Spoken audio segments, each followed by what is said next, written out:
Chapter 1 Story of the Door. Mr. Utterson, the lawyer, was a man of a rugged countenance that was never lighted by a smile, cold, scanty, and embarrassed in discourse, backward in sentiment, lean, long, dusty, dreary, and yet somehow lovable.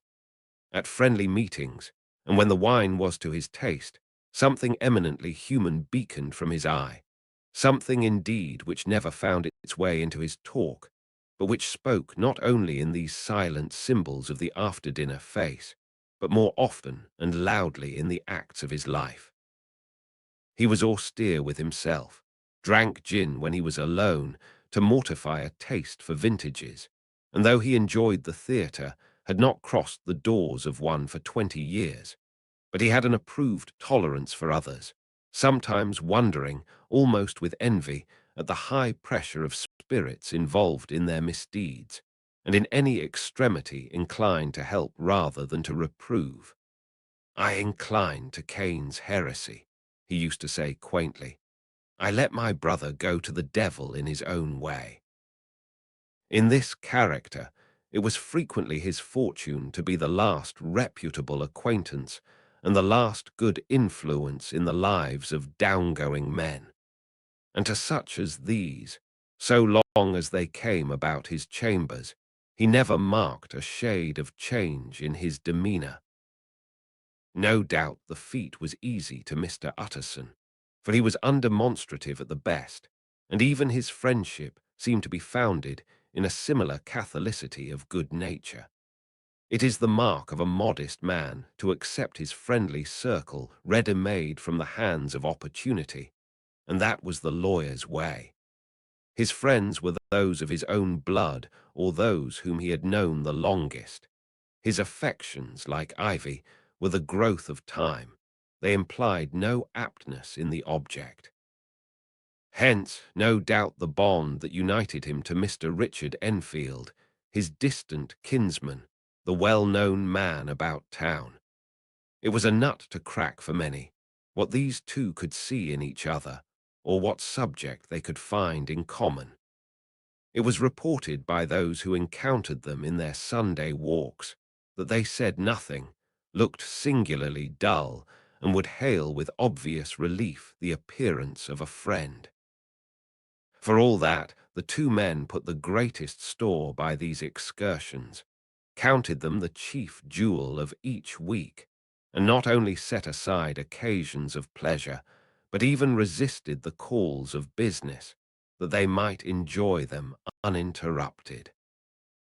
It chanced on one of these rambles that their way led them down a by-street in a busy quarter of London. The street was small and what is called quiet, but it drove a thriving trade on the weekdays. The inhabitants were all doing well, it seemed, and all emulously hoping to do better still, and laying out the surplus of their gains in coquetry, so that the shop fronts stood along that thoroughfare with an air of invitation, like rows of smiling saleswomen. Even on Sunday, when it veiled its more florid charms and lay comparatively empty of passage, the street shone out in contrast to its dingy neighbourhood, like a fire in a forest, and with its freshly painted shutters, well-polished brasses, and general cleanliness and gaiety of note, instantly caught and pleased the eye of the passenger. Two doors from one corner, on the left hand going east, the line was broken by the entry of a court, and just at that point, a certain sinister block of building thrust forward its gable on the street. It was 2 stories high, showed no window, nothing but a door on the lower story, and a blind forehead of discoloured wall on the upper, and bore in every feature the marks of prolonged and sordid negligence. The door, which was equipped with neither bell nor knocker, was blistered and disdained.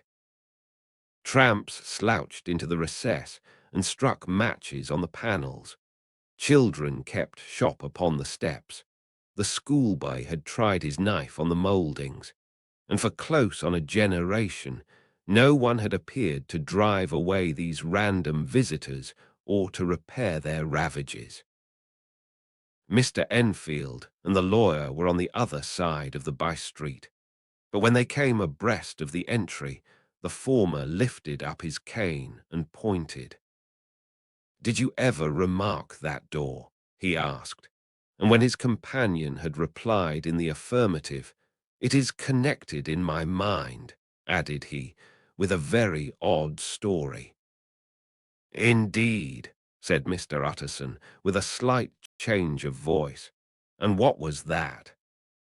"Well, it was this way," returned Mr. Enfield. "I was coming home from some place at the end of the world, about 3 o'clock of a black winter morning, and my way lay through a part of town where there was literally nothing to be seen but lamps. Street after street, and all the folks asleep street after street, all lighted up as if for a procession, and all as empty as a church till at last I got into that state of mind when a man listens and listens and begins to long for the sight of a policeman. All at once I saw two figures, one a little man who was stumping along eastward at a good walk, and the other a girl of maybe 8 or 10 who was running as hard as she was able down a cross street. Well, sir, the two ran into one another naturally enough at the corner, and then came the horrible part of the thing, for the man trampled calmly over the child's body and left her screaming on the ground. It sounds nothing to hear, but it was hellish to see. It wasn't like a man. It was like some damned juggernaut. I gave a few halloa, took to my heels, collared my gentleman, and brought him back to where there was already quite a group about the screaming child. He was perfectly cool and made no resistance, but gave me one look, so ugly that it brought out the sweat on me like running. The people who had turned out were the girl's own family, and pretty soon the doctor, for whom she had been sent, put in his appearance. Well, the child was not much the worse, more frightened, according to the sawbones, and there you might have supposed would be an end to it. But there was one curious circumstance. I had taken a loathing to my gentleman at first sight. So had the child's family, which was only natural. But the doctor's case was what struck me. He was the usual cut and dry apothecary, of no particular age and colour, with a strong Edinburgh accent and about as emotional as a bagpipe. Well, sir, he was like the rest of us. Every time he looked at my prisoner, I saw that Sawbones turned sick and white with the desire to kill him. I knew what was in his mind, just as he knew what was in mine, and killing being out of the question, we did the next best. We told the man we could, and would make such a scandal out of this as should make his name stink from one end of London to the other. If he had any friends or any credit, we undertook that he should lose them. And all the time, as we were pitching it in red hot, we were keeping the women off him as best we could, for they were as wild as harpies. I never saw a circle of such hateful faces, and there was the man in the middle with a kind of black sneering coolness, frightened too, I could see that, but carrying it off, sir, really like Satan. "If you choose to make capital out of this accident," said he, "I am naturally helpless. No gentleman but wishes to avoid a scene," says he. "Name your figure." Well, we screwed him up to £100 for the child's family. He would have clearly liked to stick out, but there was something about the lot of us that meant mischief, and at last he struck. The next thing was to get the money, and where do you think he carried us but to that place with the door, whipped out a key, went in, and presently came back with the matter of £10 in gold and a cheque for the balance on Coutts's, drawn payable to bearer and signed with a name that I can't mention, though it's one of the points of my story, but it was a name at least very well known and often printed. The figure was stiff, but the signature was good for more than that if it was only genuine. I took the liberty of pointing out to my gentleman that the whole business looked apocryphal, and that a man does not, in real life, walk into a cellar door at 4 in the morning and come out with another man's cheque for close upon £100. But he was quite easy and sneering. "Set your mind at rest," says he. "I will stay with you till the banks open and cash the cheque myself." So we all set off, the doctor and the child's father and our friend and myself, and passed the rest of the night in my chambers, and next day, when we had breakfasted, went in a body to the bank. I gave in the cheque myself, and said I had every reason to believe it was a forgery. Not a bit of it. The cheque was genuine. "Tut, tut," said Mr. Utterson. "I see you feel as I do," said Mr. Enfield. "Yes, it's a bad story. For my man was a fellow that nobody could have to do with, a really damnable man.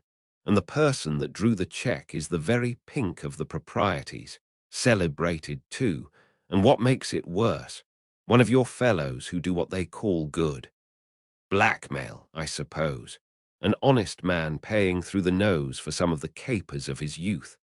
Blackmail House is what I call the place with the door in consequence.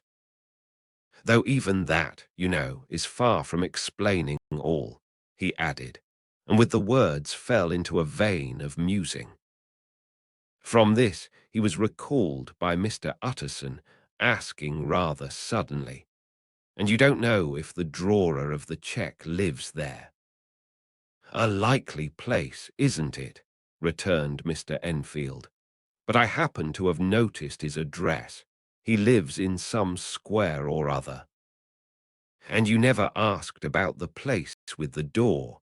said Mr. Utterson. "No, sir, I had a delicacy," was the reply. "I feel very strongly about putting questions. It partakes too much of the style of the Day of Judgment. You start a question, and it's like starting a stone. You sit quietly on the top of a hill, and away the stone goes, starting others, and presently some bland old bird, the last you would have thought of, is knocked on the head in his own back garden, and the family have to change their name. No, sir, I make it a rule of mine. The more it looks like Queer Street, the less I ask."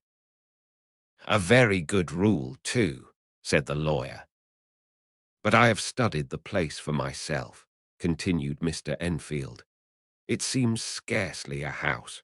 There is no other door, and nobody goes in or out of that one but once in a great while, the gentleman of my adventure. There are 3 windows looking on the court on the first floor, none below. The windows are always shut, but they're clean. And then there is a chimney which is generally smoking, so somebody must live there. And yet it's not so sure, for the buildings are so packed together about the court that it's hard to say where one ends and another begins." The pair walked on again for a while in silence, and then, "Enfield," said Mr. Utterson, "that's a good rule of yours." "Yes, I think it is," returned Enfield. "But for all that," continued the lawyer, "there's one point I want to ask. I want to ask the name of that man who walked over the child." "Well," said Mr. Enfield, "I can't see what harm it would do. It was a man of the name of Hyde." Said Mr. Utterson. "What sort of a man is he to see?" "He is not easy to describe. There is something wrong with his appearance, something displeasing, something downright detestable. I never saw a man I so disliked, and yet I scarce know why. He must be deformed somewhere. He gives a strong feeling of deformity, although I couldn't specify the point. He's an extraordinary-looking man, and yet I really can name nothing out of the way. No, sir, I can make no hand of it. I can't describe him. And it's not want of memory, for I declare I can see him this moment." Mr. Utterson again walked some way in silence and obviously under a weight of consideration. "You are sure he used a key?" he inquired at last. "My dear sir," began Enfield, surprised out of himself. "Yes, I know," said Utterson. "I know it must seem strange. The fact is, if I do not ask you the name of the other party, it is because I know it already. You see, Richard, your tale has gone home. If you have been inexact in any point, you had better correct it." "I think you might have warned me," returned the other with a touch of sullenness. "But I have been pedantically exact, as you call it. The fellow had a key, and what's more, he has it still. I saw him use it not a week ago." Mr. Utterson sighed deeply, but said never a word, and the young man presently resumed. "Here is another lesson to say nothing," said he. "I am ashamed of my long tongue. Let us make a bargain never to refer to this again." "With all my heart," said the lawyer. "I shake hands on that, Richard."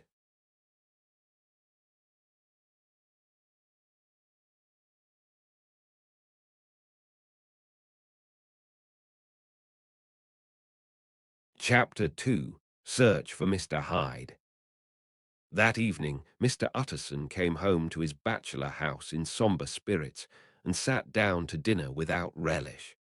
It was his custom of a Sunday, when this meal was over, to sit close by the fire, a volume of some dry divinity on his reading desk, until the clock of the neighboring church rang out the hour of 12, when he would go soberly and gratefully to bed. On this night, however, as soon as the cloth was taken away, he took up a candle and went into his business room. There he opened his safe, took from the most private part of it a document endorsed on the envelope as Dr. Jekyll's will, and sat down with a clouded brow to study its contents. The will was holograph, for Mr. Utterson, though he took charge of it now that it was made, had refused to lend the least assistance in the making of it. It provided not only that, in case of the decease of Henry Jekyll, M.D., D.C.L., LL.D., F.R.S., etc., all his possessions were to pass into the hands of his friend and benefactor Edward Hyde, but that in case of Dr. Jekyll's disappearance or unexplained absence for any period exceeding 3 calendar months, the said Edward Hyde should step into the said Henry Jekyll's shoes without further delay and free from any burthen or obligation beyond the payment of a few small sums to the members of the doctor's household. This document had long been the lawyer's eyesore. It offended him both as a lawyer and as a lover of the sane and customary sides of life, to whom the fanciful was the immodest. And hitherto it was his ignorance of Mr. Hyde that had swelled his indignation. Now, by a sudden turn, it was his knowledge. It was already bad enough when the name was but a name of which he could learn no more. It was worse when it began to be clothed upon with detestable attributes, and out of the shifting, insubstantial mists that had so long baffled his eye, there leaped up the sudden, definite presentment of a fiend. "I thought it was madness," he said, as he replaced the obnoxious paper in the safe, "and now I begin to fear it is disgrace."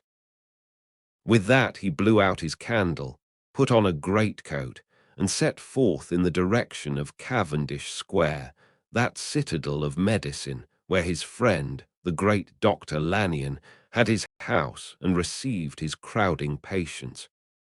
If anyone knows, it will be Lanyon, he had thought. The solemn butler knew and welcomed him. He was subjected to no stage of delay, but ushered direct from the door to the dining room where Dr. Lanyon sat alone over his wine. This was a hearty, healthy, dapper, red-faced gentleman with a shock of hair prematurely white and a boisterous and decided manner. At sight of Mr. Utterson, he sprang up from his chair and welcomed him with both hands.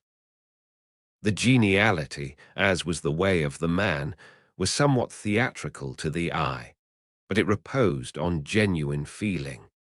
For these two were old friends, old mates both at school and college, both thorough respecters of themselves and of each other, and what does not always follow, men who thoroughly enjoyed each other's company.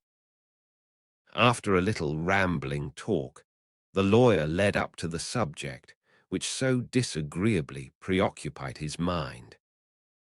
"I suppose, Lanyon," said he, "you and I must be the two oldest friends that Henry Jekyll has." "I wish the friends were younger," chuckled Dr. Lanyon, "but I suppose we are, and what of that? I see little of him now." "Indeed," said Utterson. "I thought you had a bond of common interest." "We had," was the reply, "but it is more than 10 years since Henry Jekyll became too fanciful for me. He began to go wrong in mind, and though of course I continue to take an interest in him for old sake's sake, as they say, I see and I have seen devilish little of the man. Such unscientific balderdash," added the doctor, flushing suddenly purple, "would have estranged Damon and Pythias." This little spirit of temper was somewhat of a relief to Mr. Utterson. They have only differed on some point of science, he thought, and being a man of no scientific passions, except in the matter of conveyancing, he even added, "It is nothing worse than that." He gave his friend a few seconds to recover his composure, and then approached the question he had come to put. "Did you ever come across a protégé of his, one Hyde?" he asked. "Hyde," repeated Lanyon. "No, never heard of him, since my time." That was the amount of information that the lawyer carried back with him to the great, dark bed on which he tossed to and fro, until the small hours of the morning began to grow large. It was a night of little ease to his toiling mind, toiling in mere darkness and besieged by questions.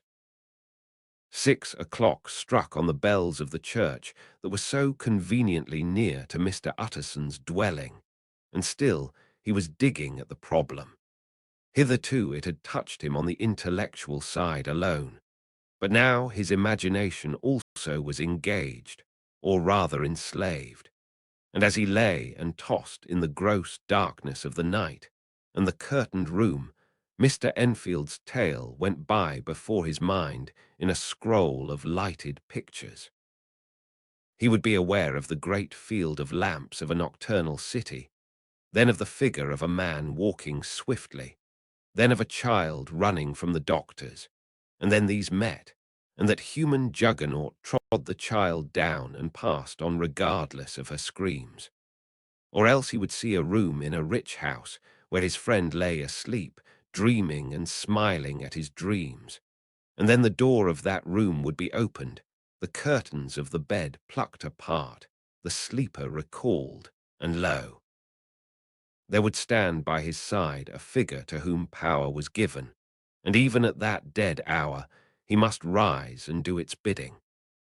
The figure in these two phases haunted the lawyer all night, and if at any time he dozed over, it was but to see it glide more stealthily through sleeping houses, or move the more swiftly and still the more swiftly, even to dizziness, through wider labyrinths of lamplighted city, and at every street corner crush a child and leave her screaming.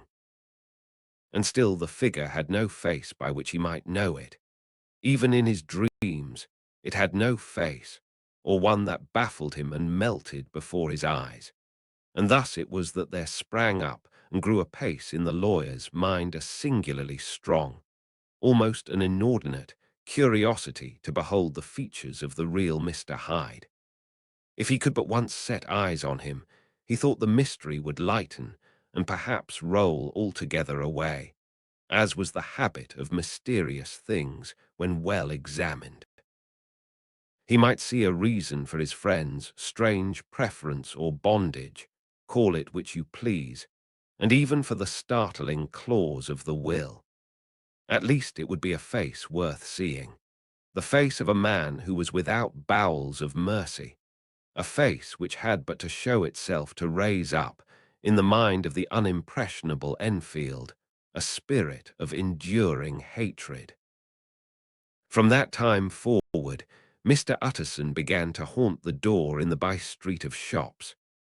In the morning before office hours, at noon when business was plenty and time scarce, at night under the face of the fogged city moon, by all lights, and at all hours of solitude or concourse, the lawyer was to be found on his chosen post. If he be Mr. Hyde, he had thought, I shall be Mr. Seek. And at last his patience was rewarded. It was a fine, dry night, frost in the air, the streets as clean as a ballroom floor, the lamps, unshaken by any wind, drawing a regular pattern of light and shadow. By 10 o'clock, when the shops were closed, the by-street was very solitary, and in spite of the low growl of London from all round, very silent. Small sounds carried far. Domestic sounds out of the houses were clearly audible on either side of the roadway, and the rumour of the approach of any passenger preceded him by a long time. Mr. Utterson had been some minutes at his post, when he was aware of an odd light footstep drawing near. In the course of his nightly patrols, he had long grown accustomed to the quaint effect with which the footfalls of a single person, while he is still a great way off, suddenly spring out distinct from the vast hum and clatter of the city. Yet his attention had never before been so sharply and decisively arrested, and it was with a strong, superstitious prevision of success that he withdrew into the entry of the court. The steps drew swiftly nearer and swelled out suddenly louder as they turned the end of the street. The lawyer, looking forth from the entry, could soon see what manner of man he had to deal with. He was small and very plainly dressed, and the look of him, even at that distance, went somehow strongly against the watcher's inclination. But he made straight for the door, crossing the roadway to save time, and as he came, he drew a key from his pocket like one approaching home. Mr. Utterson stepped out and touched him on the shoulder as he passed. Mr. Hyde, I think.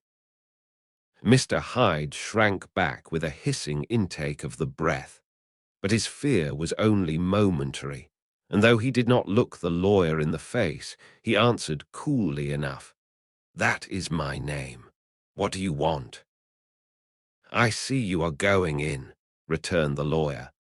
"I am an old friend of Dr. Jekyll's Mr. Utterson of Gaunt Street. You must have heard of my name, and meeting you so conveniently, I thought you might admit me." "You will not find Dr. Jekyll. He is from home," replied Mr. Hyde, blowing in the key. And then suddenly, but still without looking up, "How did you know me?" he asked. "On your side," said Mr. Utterson. "Will you do me a favour?" "With pleasure," replied the other. "What shall it be?" "Will you let me see your face?" asked the lawyer. Mr. Hyde appeared to hesitate, and then, as if upon some sudden reflection, fronted about with an air of defiance, and the pair stared at each other pretty fixedly for a few seconds. "Now I shall know you again," said Mr. Utterson. "It may be useful." "Yes," returned Mr. Hyde, "it is as well we have met, and apropos you should have my address." And he gave a number of a street in Soho. "Good God," thought Mr. Utterson, "can he, too, have been thinking of the will?" But he kept his feelings to himself, and only grunted in acknowledgment of the address. "And now," said the other, "how did you know me?" "By description," was the reply. "Whose description?" "We have common friends," said Mr. Utterson. "Common friends," echoed Mr. Hyde a little hoarsely. "Who are they?" "Jekyll, for instance," said the lawyer. "He never told you," cried Mr. Hyde, with a flush of anger. "I did not think you would have lied." "Come," said Mr. Utterson, "that is not fitting language." The other snarled aloud into a savage laugh, and the next moment, with extraordinary quickness, he had unlocked the door and disappeared into the house.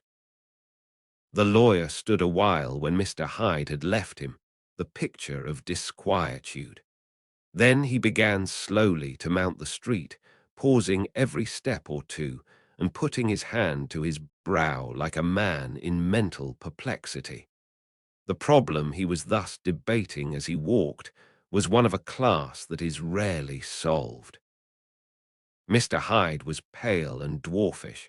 He gave an impression of deformity without any nameable malformation. He had a displeasing smile. He had borne himself to the lawyer with a sort of murderous mixture of timidity and boldness, and he spoke with a husky, whispering, and somewhat broken voice. All these were points against him, but not all of these together could explain the hitherto unknown disgust, loathing, and fear with which Mr. Utterson regarded him. "There must be something else," said the perplexed gentleman. "There is something more, if I could find a name for it. God bless me, the man seems hardly human. Something troglodytic, shall we say? Or can it be the old story of Dr. Fell? Or is it the mere radiance of a foul soul that thus transpires through and transfigures its clay continent? The last, I think.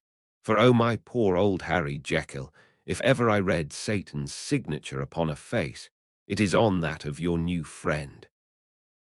Round the corner from the by-street, there was a square of ancient, handsome houses, now for the most part decayed from their high estate, and let in flats and chambers to all sorts and conditions of men, map engravers, architects, shady lawyers, and the agents of obscure enterprises.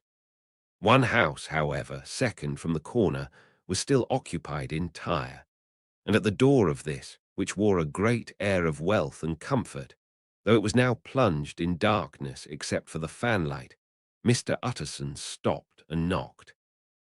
A well-dressed, elderly servant opened the door. "Is Dr. Jekyll at home, Poole?" asked the lawyer. "I will see Mr. Utterson," said Poole, admitting the visitor as he spoke into a large, low-roofed, comfortable hall paved with flags, warmed after the fashion of a country house by a bright, open fire and furnished with costly cabinets of oak. "Will you wait here by the fire, sir, or shall I give you a light in the dining room?" "Here, thank you," said the lawyer, and he drew near and leaned on the tall fender. This hall, in which he was now left alone, was a pet fancy of his friend the doctor's, and Utterson himself was wont to speak of it as the pleasantest room in London. But tonight there was a shudder in his blood. The face of Hyde sat heavy on his memory. He felt, what was rare with him, a nausea and distaste of life, and in the gloom of his spirits he seemed to read a menace in the flickering of the firelight on the polished cabinets and the uneasy starting of the shadow on the roof. He was ashamed of his relief when Poole presently returned to announce that Dr. Jekyll was gone out. "I saw Mr. Hyde go in by the old dissecting room, Poole," he said. "Is that right, when Dr. Jekyll is from home?" "Quite right, Mr. Utterson, sir," replied the servant. "Mr. Hyde has a key." "Your master seems to repose a great deal of trust in that young man, Poole," resumed the other musingly. Yes, sir, he does indeed, said Poole. We have all orders to obey him. I do not think I ever met Mr. Hyde, asked Utterson. Oh dear no, sir. He never dines here, replied the butler. Indeed, we see very little of him on this side of the house. He mostly comes and goes by the laboratory. Well, good night, Poole. Good night, Mr. Utterson. And the lawyer set out homeward with a very heavy heart. Poor Harry Jekyll, he thought. My mind misgives me he is in deep waters. He was wild when he was young, a long while ago to be sure, but in the law of God there is no statute of limitations. Aye, it must be that, the ghost of some old sin, the cancer of some concealed disgrace. Punishment coming, Pede Claudo, years after memory has forgotten and self-love condone the fault. And the lawyer, scared by the thought, brooded a while on his own past, groping in all the corners of memory, lest by chance some jack-in-the-box of an old iniquity should leap to light there. His past was fairly blameless. Few men could read the rolls of their life with less apprehension, yet he was humbled to the dust by the many ill things he had done, and raised up again into a sober and fearful gratitude by the many he had come so near to doing yet avoided. And then by a return on his former subject, he conceived a spark of hope. This Master Hyde, if he were studied, thought he, must have secrets of his own, black secrets by the look of him, secrets compared to which poor Jekyll's worst would be like sunshine. Things cannot continue as they are. It turns me cold to think of this creature stealing like a thief to Harry's bedside. Poor Harry, what awakening! And the danger of it, for if this Hyde suspects the existence of the will, he may grow impatient to inherit. I must put my shoulders to the wheel, if Jekyll will but let me, he added, if Jekyll will only let me. For once more he saw before his mind's eye, as clear as transparency, the strange clauses of the will.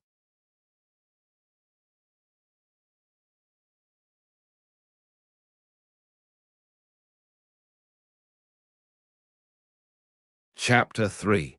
Dr. Jekyll was quite at ease. A fortnight later, by excellent good fortune, the doctor gave one of his pleasant dinners to some 5 or 6 old cronies, all intelligent, reputable men, and all judges of good wine. And Mr. Utterson so contrived that he remained behind after the others had departed. This was no new arrangement, but a thing that had befallen many scores of times. Where Utterson was liked, he was liked well. Hosts loved to detain the dry lawyer when the light-hearted and loose-tongued had already their foot on the threshold. They liked to sit a while in his unobtrusive company, practicing for solitude, sobering their minds in the man's rich silence after the expense and strain of gaiety. To this rule, Dr. Jekyll was no exception, and as he now sat on the opposite side of the fire, a large, well-made, smooth-faced man of 50, with something of a slyish cast perhaps, but every mark of capacity and kindness, you could see by his looks that he cherished for Mr. Utterson a sincere and warm affection. "I have been wanting to speak to you, Jekyll," began the latter. "You know that will of yours." A close observer might have gathered that the topic was distasteful, but the doctor carried it off gaily. "My poor Utterson," said he, "you are unfortunate in such a client. I never saw a man so distressed as you were by my will, unless it were that hide-bound pedant Lanyon at what he called my scientific heresies. Oh, I know he's a good fellow, you needn't frown, an excellent fellow, and I always mean to see more of him, but a hide-bound pedant for all that, an ignorant, blatant pedant." I was never more disappointed in any man than Lanyon. You know I never approved of it, pursued Utterson, ruthlessly disregarding the fresh topic. My will, yes, certainly I know that, said the doctor a trifle sharply. You have told me so. Well, I tell you so again, continued the lawyer. I have been learning something of young Hyde. The large, handsome face of Dr. Jekyll grew pale to the very lips, and there came a blackness about his eyes. I do not care to hear more, said he. This is a matter I thought we had agreed to drop.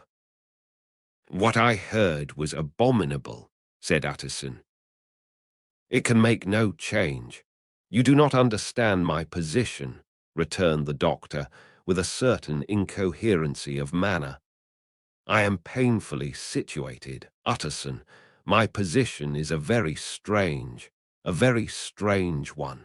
It is one of those affairs that cannot be mended by talking. Jekyll, said Utterson, you know me. I am a man to be trusted.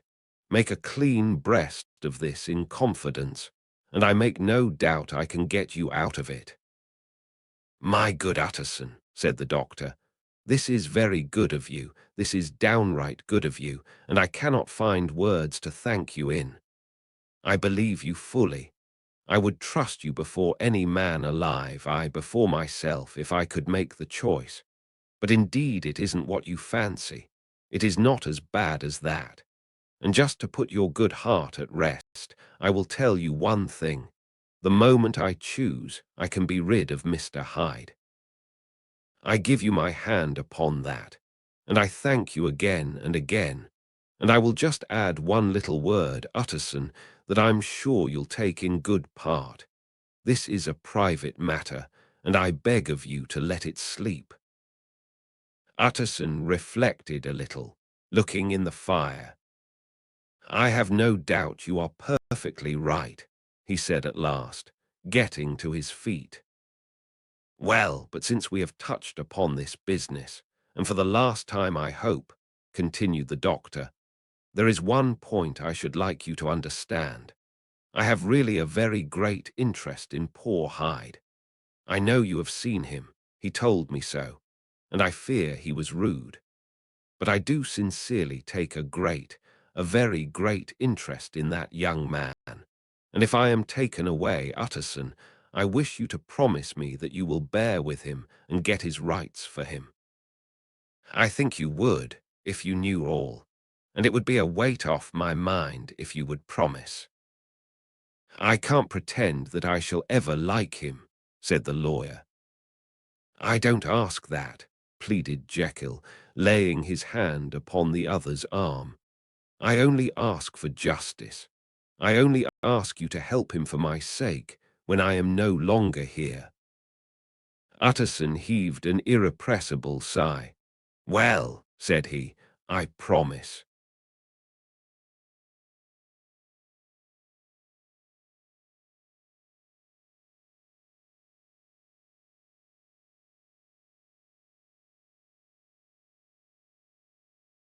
Chapter 4. The Carew Murder Case.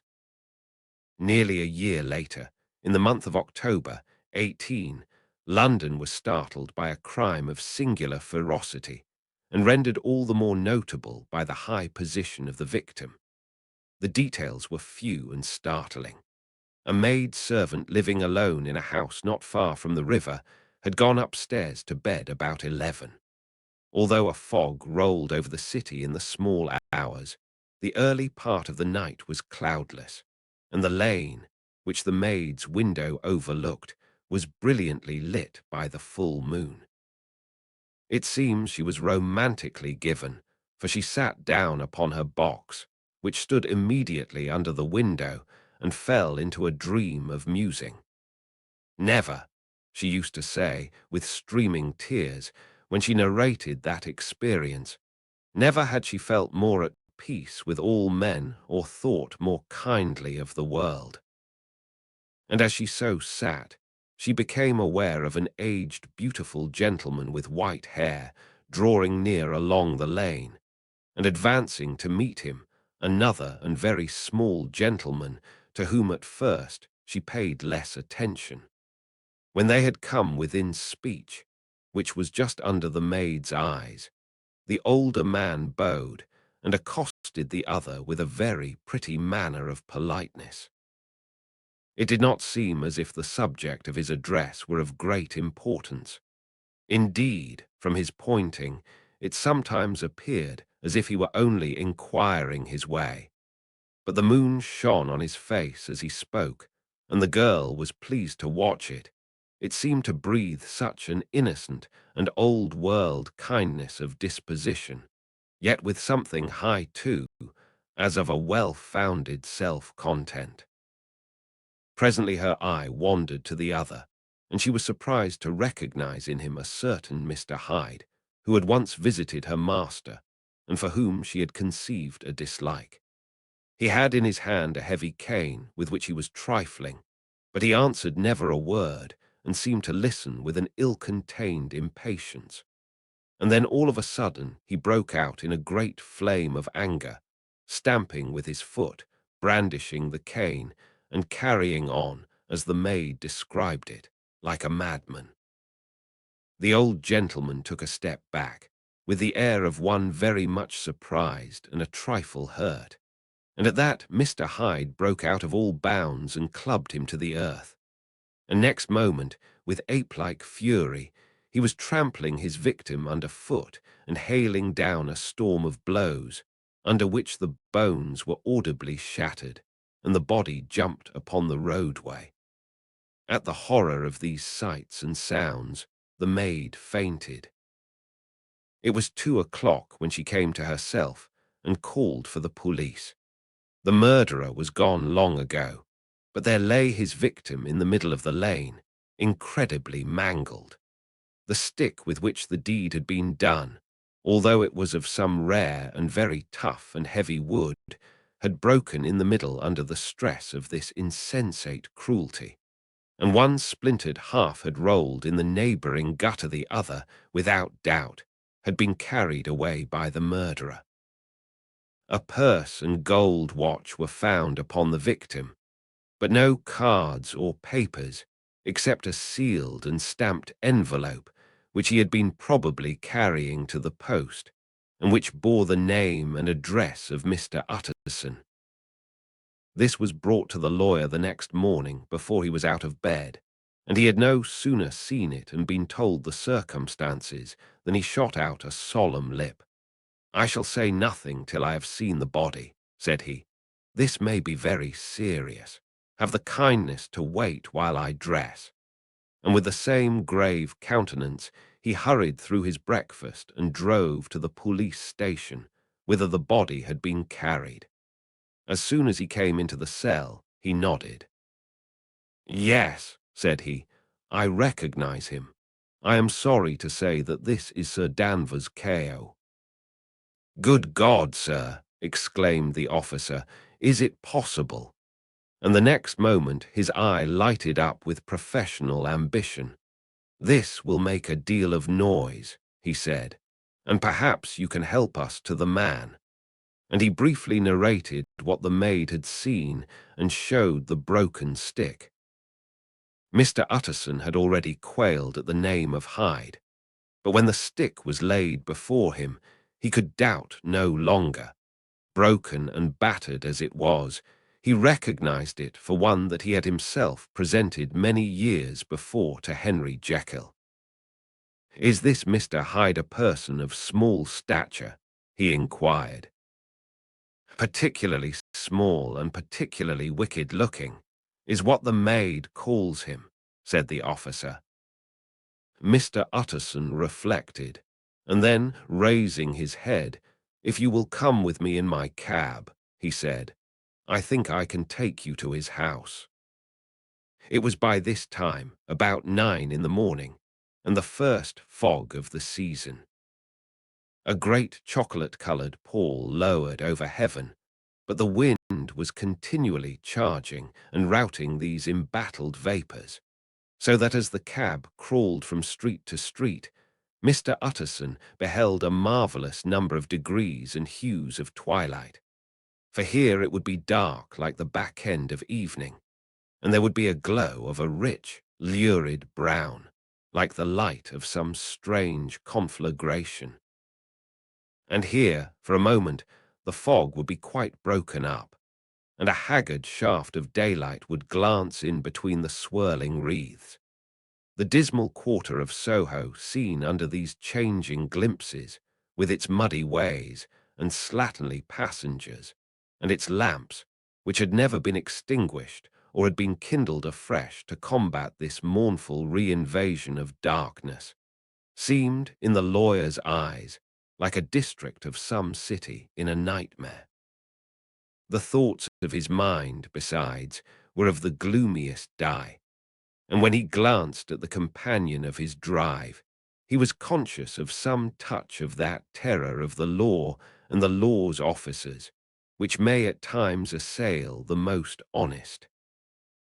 As the cab drew up before the address indicated, the fog lifted a little and showed him a dingy street, a gin palace, a low French eating house, a shop for the retail of penny numbers and tuppenny salads, many ragged children huddled in the doorways, and many women of many different nationalities passing out, key in hand, to have a morning glass. And the next moment the fog settled down again upon that part, as brown as umber, and cut him off from his blackguardly surroundings. This was the home of Henry Jekyll's favourite, of a man who was heir to 250,000 sterling. An ivory-faced and silvery-haired old woman opened the door. She had an evil face, smoothed by hypocrisy, but her manners were excellent. Yes, she said, this was Mr. Hyde's, but he was not at home. He had been in that night very late, but he had gone away again in less than an hour. There was nothing strange in that.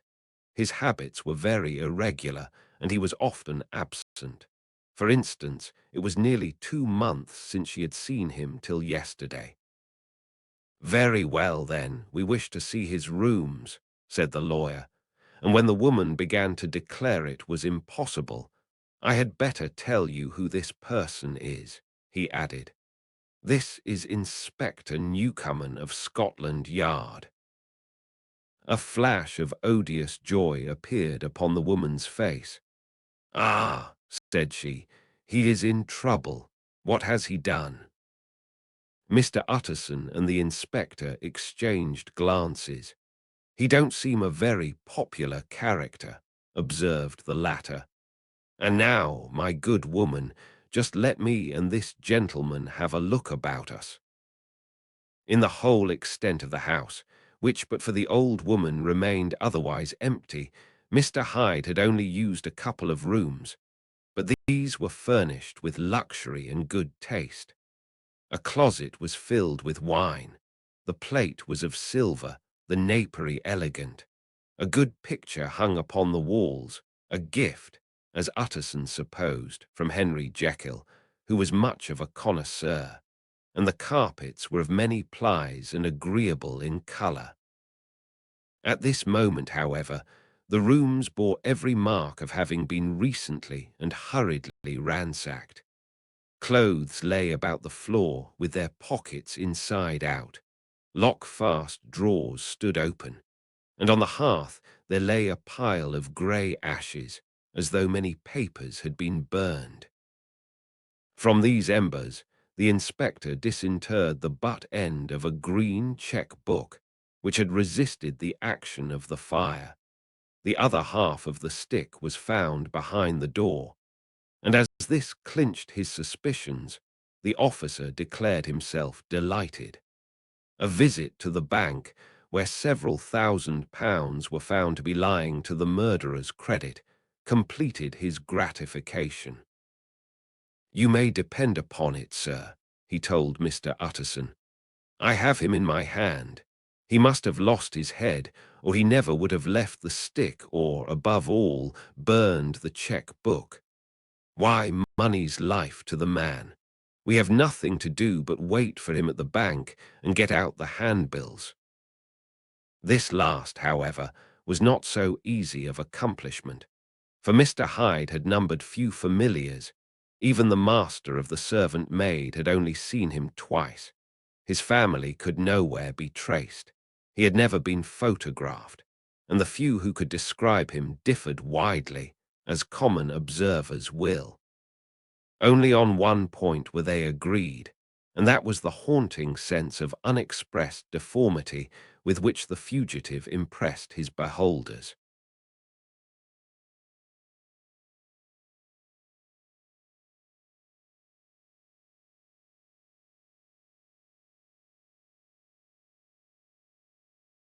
Chapter 5.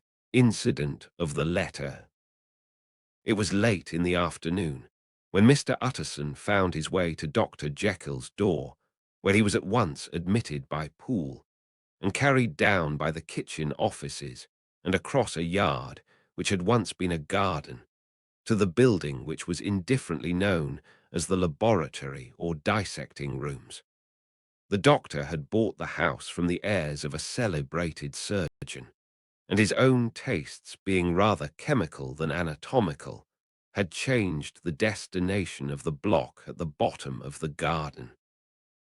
It was the first time that the lawyer had been received in that part of his friend's quarters, and he eyed the dingy, windowless structure with curiosity, and gazed round with a distasteful sense of strangeness as he crossed the theatre, once crowded with eager students, and now lying gaunt and silent, the tables laden with chemical apparatus, the floor strewn with crates and littered with packing straw, and the light falling dimly through the foggy cupola. At the further end, a flight of stairs mounted to a door covered with red baize, and through this, Mr. Utterson was at last received into the doctor's cabinet. It was a large room fitted round with glass presses, furnished, among other things, with a cheval glass and a business table, and looking out upon the court by 3 dusty windows barred with iron. The fire burned in the grate. A lamp was set lighted on the chimney shelf, for even in the houses the fog began to lie thickly, and there, close up to the warmth, sat Dr. Jekyll, looking deathly sick. He did not rise to meet his visitor, but held out a cold hand and bade him welcome in a changed voice. "And now," said Mr. Utterson, as soon as Poole had left them, "you have heard the news." The doctor shuddered. "They were crying it in the square," he said. "I heard them in my dining room." "One word," said the lawyer. "Carew was my client, but so are you, and I want to know what I am doing. You have not been mad enough to hide this fellow." "Utterson, I swear to God," cried the doctor, "I swear to God I will never set eyes on him again. I bind my honor to you that I am done with him in this world. It is all at an end. And indeed he does not want my help. You do not know him as I do. He is safe. He is quite safe. Mark my words, he will never more be heard of." The lawyer listened gloomily. He did not like his friend's feverish manner. "You seem pretty sure of him," said he, "and for your sake I hope you may be right. If it came to a trial, your name might appear." "I am quite sure of him," replied Jekyll. "I have grounds for certainty that I cannot share with anyone. But there is one thing on which you may advise me. I have received a letter, and I am at a loss whether I should show it to the police. I should like to leave it in your hands, Utterson. You would judge wisely, I am sure. I have so great a trust in you." "You fear, I suppose, that it might lead to his detection?" asked the lawyer. "No," said the other. "I cannot say that I care what becomes of Hyde. I am quite done with him. I was thinking of my own character, which this hateful business has rather exposed." Utterson ruminated a while. He was surprised at his friend's selfishness, and yet relieved by it. "Well," said he at last, "let me see the letter." The letter was written in an odd, upright hand and signed Edward Hyde, and it signified, briefly enough, that the writer's benefactor, Dr. Jekyll, whom he had long so unworthily repaid for 1,000 generosities, need labour under no alarm for his safety, as he had means of escape on which he placed a sure dependence. The lawyer liked this letter well enough. It put a better colour on the intimacy than he had looked for, and he blamed himself for some of his past suspicions. "Have you the envelope?" he asked. "I burned it," replied Jekyll, "before I thought what I was about, but it bore no postmark. The note was handed in." "Shall I keep this and sleep upon it?" asked Utterson. "I wish you to judge for me entirely," was the reply. "I have lost confidence in myself." "Well, I shall consider," returned the lawyer. "And now one word more. It was Hyde who dictated the terms in your will about that disappearance." The doctor seemed seized with a qualm of faintness.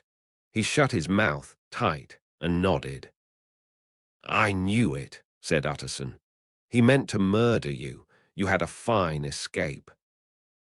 "I have had what is far more to the purpose," returned the doctor solemnly. "I have had a lesson. O God, Utterson, what a lesson I have had." And he covered his face for a moment with his hands. On his way out, the lawyer stopped and had a word or two with Poole. "By the by," said he, "there was a letter handed in today. What was the messenger like?" But Poole was positive nothing had come except by post, and only circulars by that, he added. This news sent off the visitor with his fears renewed. Plainly the letter had come by the laboratory door. Possibly, indeed, it had been written in the cabinet, and if that were so, it must be differently judged and handled with the more caution. The newsboys, as he went, were crying themselves hoarse along the footways. Special edition.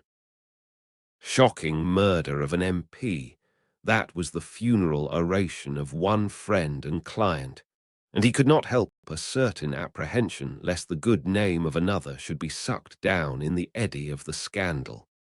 It was, at least, a ticklish decision that he had to make, and self-reliant as he was by habit, he began to cherish a longing for advice.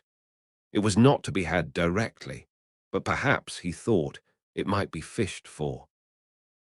Presently after, he sat on one side of his own hearth, with Mr. Guest, his head clerk, upon the other, and midway between, at a nicely calculated distance from the fire, a bottle of a particular old wine that had long dwelt unsunned in the foundations of his house. The fog still slept on the wing above the drowned city, where the lamps glimmered like carbuncles, and through the muffle and smother of these fallen clouds, the procession of the town's life was still rolling in through the great arteries with a sound as of a mighty wind. But the room was gay with firelight. In the bottle the acids were long ago resolved. The imperial dye had softened with time, as the colour grows richer in stained windows, and the glow of hot autumn afternoons on hillside vineyards was ready to be set free and to disperse the fogs of London. Insensibly, the lawyer melted. There was no man from whom he kept fewer secrets than Mr. Guest, and he was not always sure that he kept as many as he meant. Guest had often been on business to the doctor's. He knew Poole. He could scarce have failed to hear of Mr. Hyde's familiarity about the house. He might draw conclusions. Was it not as well, then, that he should see a letter which put that mystery to right? And above all, since Guest, being a great student and critic of handwriting, would consider the step natural and obliging. The clerk, besides, was a man of counsel. He could scarce read so strange a document without dropping a remark, and by that remark Mr. Utterson might shape his future course. "This is a sad business about Sir Danvers," he said. "Yes, sir, indeed. It has elicited a great deal of public feeling," returned Guest. "The man, of course, was mad." "I should like to hear your views on that," replied Utterson. "I have a document here in his handwriting. It is between ourselves, for I scarce know what to do about it. It is an ugly business at the best. But there it is, quite in your way, a murderer's autograph." Guest's eyes brightened, and he sat down at once and studied it with passion. "No, sir," he said, "not mad, but it is an odd hand." "And by all accounts a very odd writer," added the lawyer. Just then the servant entered with a note. "Is that from Dr. Jekyll, sir?" inquired the clerk. "I thought I knew the writing. Anything private, Mr. Utterson?"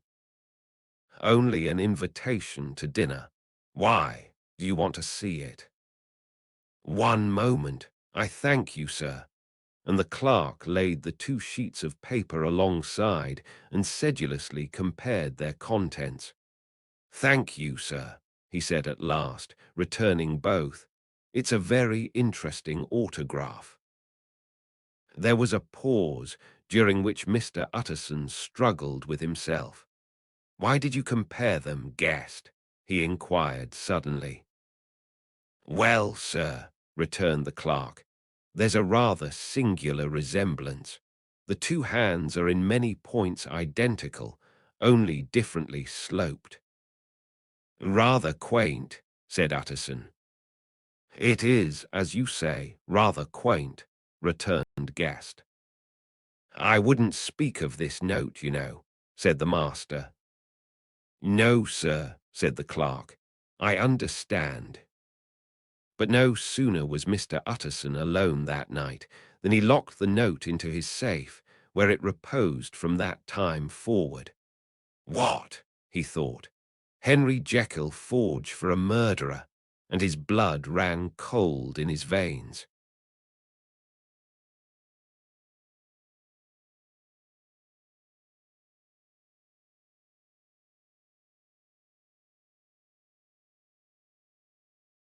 Chapter 6.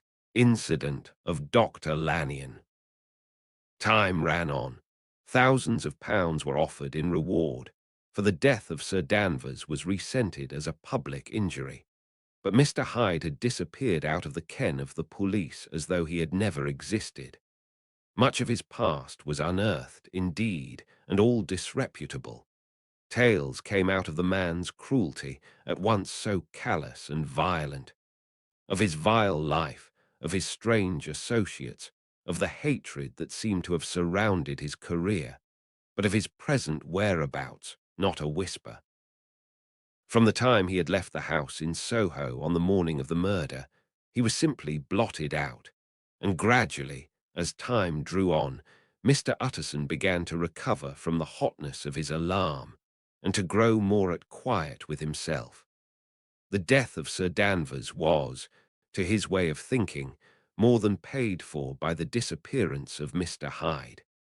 Now that that evil influence had been withdrawn, a new life began for Dr. Jekyll. He came out of his seclusion, renewed relations with his friends, became once more their familiar guest and entertainer, and whilst he had always been known for charities, he was now no less distinguished for religion. He was busy, he was much in the open air, he did good. His face seemed to open and brighten, as if with an inward consciousness of service, and for more than 2 months the doctor was at peace. On the 8th of January, Utterson had dined at the doctor's with a small party. Lanyon had been there.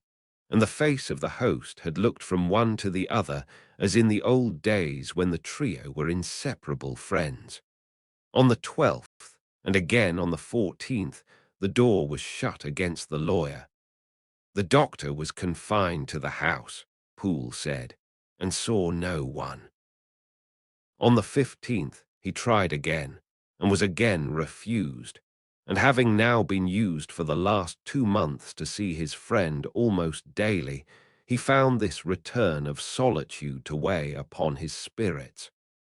The 5th night he had in guest to dine with him, and the 6th he betook himself to Dr. Lanyons. There at least he was not denied admittance, but when he came in, he was shocked at the change which had taken place in the doctor's appearance. He had his death warrant written legibly upon his face. The rosy man had grown pale. His flesh had fallen away. He was visibly balder and older, and yet it was not so much these tokens of a swift physical decay that arrested the lawyer's notice, as a look in the eye and quality of manner that seemed to testify to some deep-seated terror of the mind. It was unlikely that the doctor should fear death, and yet that was what Utterson was tempted to suspect. Yes, he thought, he is a doctor. He must know his own state and that his days are counted, and the knowledge is more than he can bear. And yet when Utterson remarked on his ill looks, it was with an air of great firmness that Lanyon declared himself a doomed man. "I have had a shock," he said, "and I shall never recover. It is a question of weeks. Well, life has been pleasant. I liked it. Yes, sir, I used to like it. I sometimes think if we knew all, we should be more glad to get away." "Jekyll is ill, too," observed Utterson. "Have you seen him?" But Lanyon's face changed, and he held up a trembling hand. "I wish to see or hear no more of Dr. Jekyll," he said in a loud, unsteady voice. "I am quite done with that person, and I beg that you will spare me any allusion to one whom I regard as dead." "Tut, tut," said Mr. Utterson, and then after a considerable pause, "Can't I do anything?" he inquired. "We are 3 very old friends, Lanyon. We shall not live to make others." "Nothing can be done," returned Lanyon. "Ask himself." "He will not see me," said the lawyer. "I am not surprised at that," was the reply. "Some day, Utterson, after I am dead, you may perhaps come to learn the right and wrong of this. I cannot tell you. And in the meantime, if you can sit and talk with me of other things, for God's sake, stay and do so.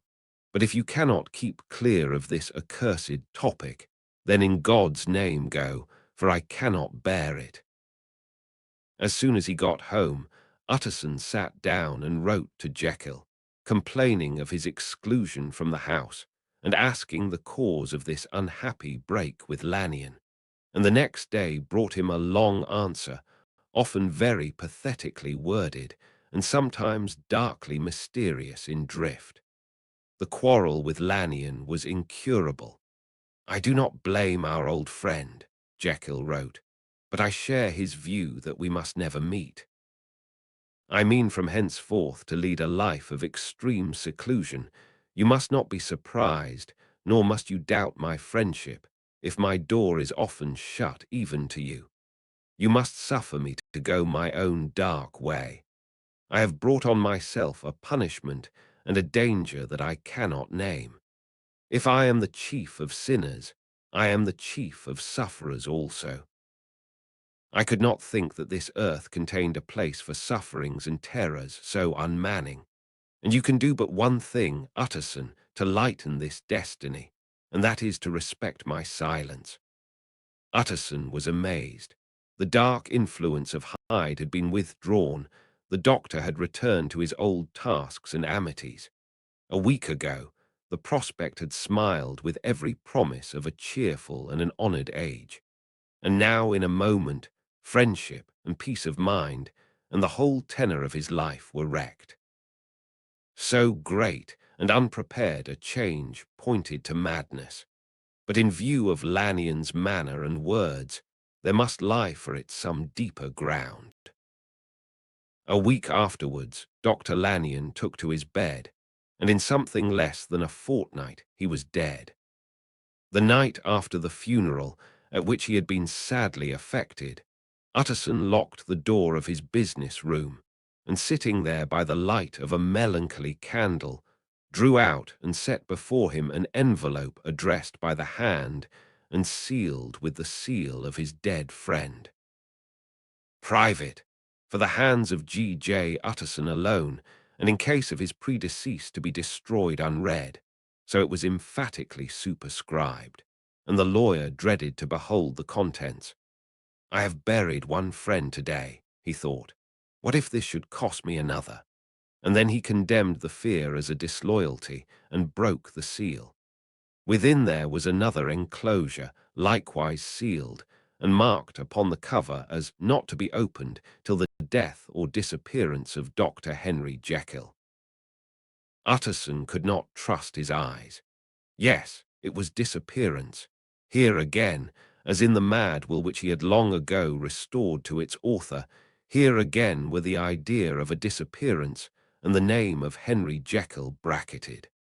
But in the will, that idea had sprung from the sinister suggestion of the man Hyde. It was set there with a purpose all too plain and horrible. Written by the hand of Lanyon, what should it mean? A great curiosity came on the trustee to disregard the prohibition and dive at once to the bottom of these mysteries. But professional honor and faith to his dead friend were stringent obligations, and the packet slept in the inmost corner of his private safe. It is one thing to mortify curiosity, another to conquer it, and it may be doubted if, from that day forth, Utterson desired the society of his surviving friend with the same eagerness. He thought of him kindly, but his thoughts were disquieted and fearful. He went to call indeed, but he was perhaps relieved to be denied admittance. Perhaps, in his heart, he preferred to speak with Poole upon the doorstep, and surrounded by the air and sounds of the open city, rather than to be admitted into that house of voluntary bondage, and to sit and speak with its inscrutable recluse. Poole had, indeed, no very pleasant news to communicate. The doctor, it appeared, now more than ever confined himself to the cabinet over the laboratory, where he would sometimes even sleep. He was out of spirits. He had grown very silent. He did not read. It seemed as if he had something on his mind. Utterson became so used to the unvarying character of these reports that he fell off little by little in the frequency of his visits.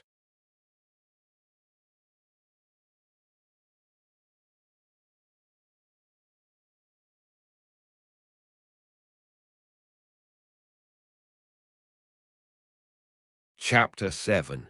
Incident at the Window. It chanced on Sunday, when Mr. Utterson was on his usual walk with Mr. Enfield, that their way lay once again through the by-street, and that when they came in front of the door, both stopped to gaze on it. "Well," said Enfield, "that story's at an end at least. We shall never see more of Mr. Hyde." "I hope not," said Utterson. "Did I ever tell you that I once saw him and shared your feeling of repulsion?" "It was impossible to do the one without the other," returned Enfield. "And by the way, what an ass you must have thought me, not to know that this was a back way to Dr. Jekyll's. It was partly your own fault that I found it out, even when I did." "So you found it out, did you?" said Utterson. "But if that be so, we may step into the court and take a look at the windows. To tell you the truth, I am uneasy about poor Jekyll, and even outside I feel as if the presence of a friend might do him good."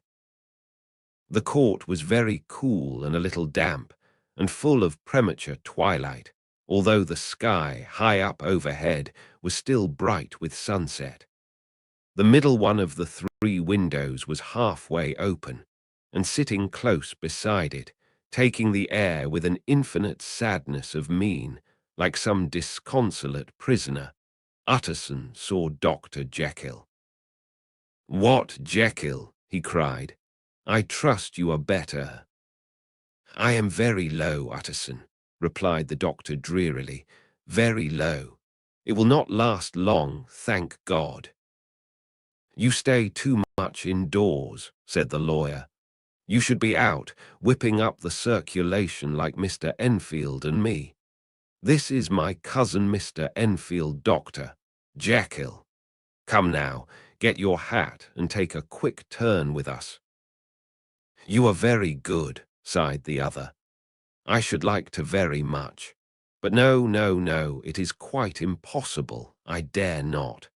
But indeed, Utterson, I am very glad to see you. This is really a great pleasure.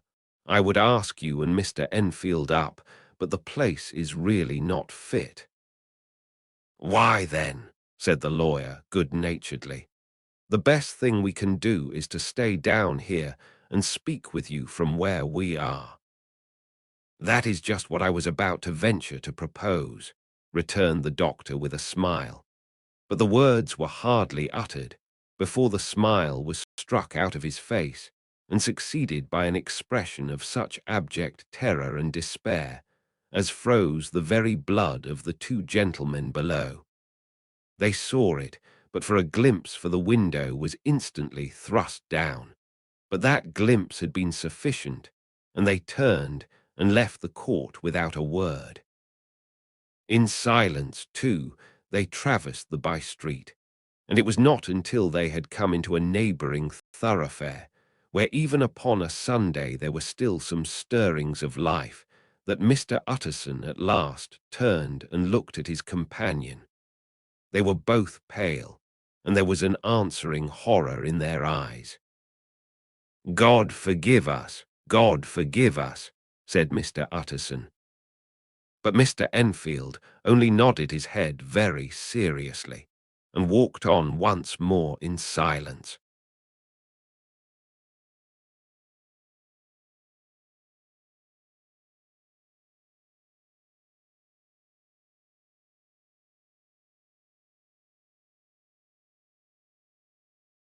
Chapter 8. The Last Night. Mr. Utterson was sitting by his fireside one evening after dinner when he was surprised to receive a visit from Poole. "Bless me, Poole, what brings you here?" he cried, and then taking a second look at him, "What ails you?" he added. "Is the doctor ill?" "Mr. Utterson," said the man, "there is something wrong." "Take a seat, and here is a glass of wine for you," said the lawyer. "Now, take your time, and tell me plainly what you want." "You know the doctor's ways, sir," replied Poole, "and how he shuts himself up. Well, he's shut up again in the cabinet, and I don't like it, sir. I wish I may die if I like it. Mr. Utterson, sir, I'm afraid." "Now, my good man," said the lawyer, "be explicit. What are you afraid of?" "I've been afraid for about a week," returned Poole, doggedly disregarding the question, "and I can bear it no more." The man's appearance amply bore out his words. His manner was altered for the worse, and except for the moment when he had first announced his terror, he had not once looked the lawyer in the face. Even now he sat with the glass of wine untasted on his knee, and his eyes directed to a corner of the floor. "I can bear it no more," he repeated. "Come," said the lawyer, "I see you have some good reason, Poole. I see there is something seriously amiss. Try to tell me what it is." "I think there's been foul play," said Poole hoarsely. "Foul play," cried the lawyer, a good deal frightened and rather inclined to be irritated in consequence. "What foul play? What does the man mean?" "I daren't say, sir," was the answer, "but will you come along with me and see for yourself?" Mr. Utterson's only answer was to rise and get his hat and greatcoat, but he observed with wonder the greatness of the relief that appeared upon the butler's face, and perhaps with no less, that the wine was still untasted when he set it down to follow. It was a wild, cold, seasonable night of March, with a pale moon lying on her back as though the wind had tilted her, and flying wrack of the most diaphanous and lawny texture. The wind made talking difficult and flecked the blood into the face. It seemed to have swept the streets unusually bare of passengers, besides, for Mr. Utterson thought he had never seen that part of London so deserted. He could have wished it otherwise. Never in his life had he been conscious of so sharp a wish to see and touch his fellow creatures. For struggle as he might, there was borne in upon his mind a crushing anticipation of calamity. The square, when they got there, was full of wind and dust, and the thin trees in the garden were lashing themselves along the railing. Poole, who had kept all the way a pace or two ahead, now pulled up in the middle of the pavement, and in spite of the biting weather, took off his hat and mopped his brow with a red pocket-handkerchief. But for all the hurry of his coming, these were not the dews of exertion that he wiped away, but the moisture of some strangling anguish. For his face was white and his voice, when he spoke, harsh and broken. "Well, sir," he said, "here we are, and God grant there be nothing wrong." "Amen, Poole," said the lawyer. Thereupon the servant knocked in a very guarded manner. The door was opened on the chain, and a voice asked from within, "Is that you, Poole?" "It's all right," said Poole. "Open the door." The hall, when they entered it, was brightly lighted up. The fire was built high, and about the hearth the whole of the servants, men and women, stood huddled together like a flock of sheep. At the sight of Mr. Utterson, the housemaid broke into hysterical whimpering, and the cook, crying out, "Bless God, it's Mr. Utterson," ran forward as if to take him in her arms. What, are you all here?" said the lawyer peevishly. "Very irregular, very unseemly. Your master would be far from pleased." "They're all afraid," said Poole. Blank silence followed, no one protesting. Only the maid lifted her voice and now wept loudly. "Hold your tongue," Poole said to her, with a ferocity of accent that testified to his own jangled nerves. And indeed, when the girl had so suddenly raised the note of her lamentation, they had all started and turned towards the inner door with faces of dreadful expectation. "And now," continued the butler, addressing the knife boy, "reach me a candle, and we'll get this through hands at once." And then he begged Mr. Utterson to follow him, and led the way to the back garden. "Now, sir," said he, "you come as gently as you can. I want you to hear, and I don't want you to be heard. And see here, sir, if by any chance he was to ask you in, don't go." Mr. Utterson's nerves, at this unlooked-for termination, gave a jerk that nearly threw him from his balance. But he recollected his courage and followed the butler into the laboratory building through the surgical theatre, with its lumber of crates and bottles, to the foot of the stair. Here Poole motioned him to stand on one side and listen, while he himself, setting down the candle and making a great and obvious call on his resolution, mounted the steps and knocked with a somewhat uncertain hand on the red baize of the cabinet door. "Mr. Utterson, sir," asking to see you," he called, and even as he did so, once more violently signed to the lawyer to give ear. A voice answered from within. "Tell him I cannot see anyone," it said complainingly. "Thank you, sir," said Poole, with a note of something like triumph in his voice, and taking up his candle, he led Mr. Utterson back across the yard and into the great kitchen, where the fire was out and the beetles were leaping on the floor. "Sir," he said, looking Mr. Utterson in the eyes, "was that my master's voice?" "It seems much changed," replied the lawyer, very pale, but giving look for look. "Changed? Well, yes, I think so," said the butler. "Have I been 20 years in this man's house to be deceived about his voice? No, sir. Master's made away with. He was made away with 8 days ago, when we heard him cry out upon the name of God, and who's in there instead of him, and why it stays there, is a thing that cries to heaven, Mr. Utterson. This is a very strange tale, Poole. This is rather a wild tale, my man," said Mr. Utterson, biting his finger. "Suppose it were as you suppose. Supposing Dr. Jekyll to have been murdered, what could induce the murderer to stay? That won't hold water. It doesn't commend itself to reason."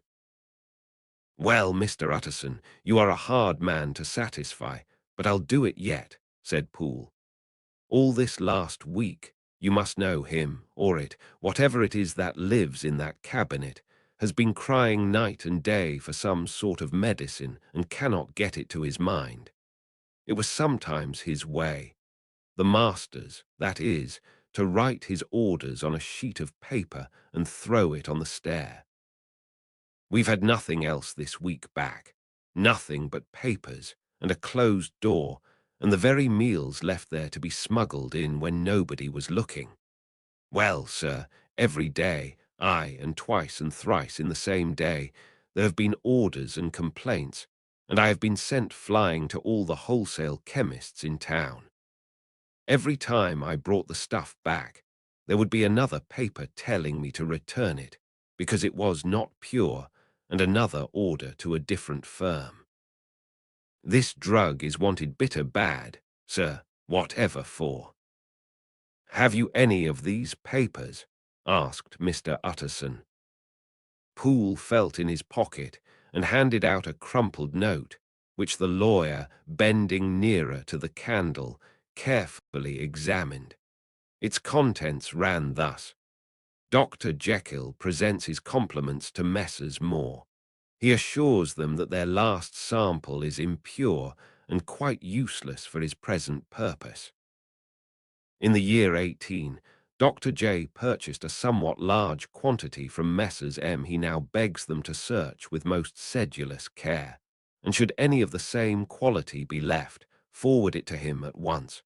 Expense is no consideration. The importance of this to Dr. J can hardly be exaggerated." So far the letter had run composedly enough, but here, with a sudden splutter of the pen, the writer's emotion had broken loose. "For God's sake," he added, "find me some of the old." "This is a strange note," said Mr. Utterson, and then sharply, "how do you come to have it open?" "The man at Moore's was main angry, sir, and he threw it back to me like so much dirt," returned Poole.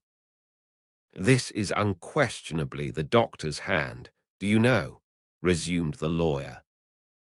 "I thought it looked like it," said the servant rather sulkily, and then with another voice, "But what matters hand of right?" he said.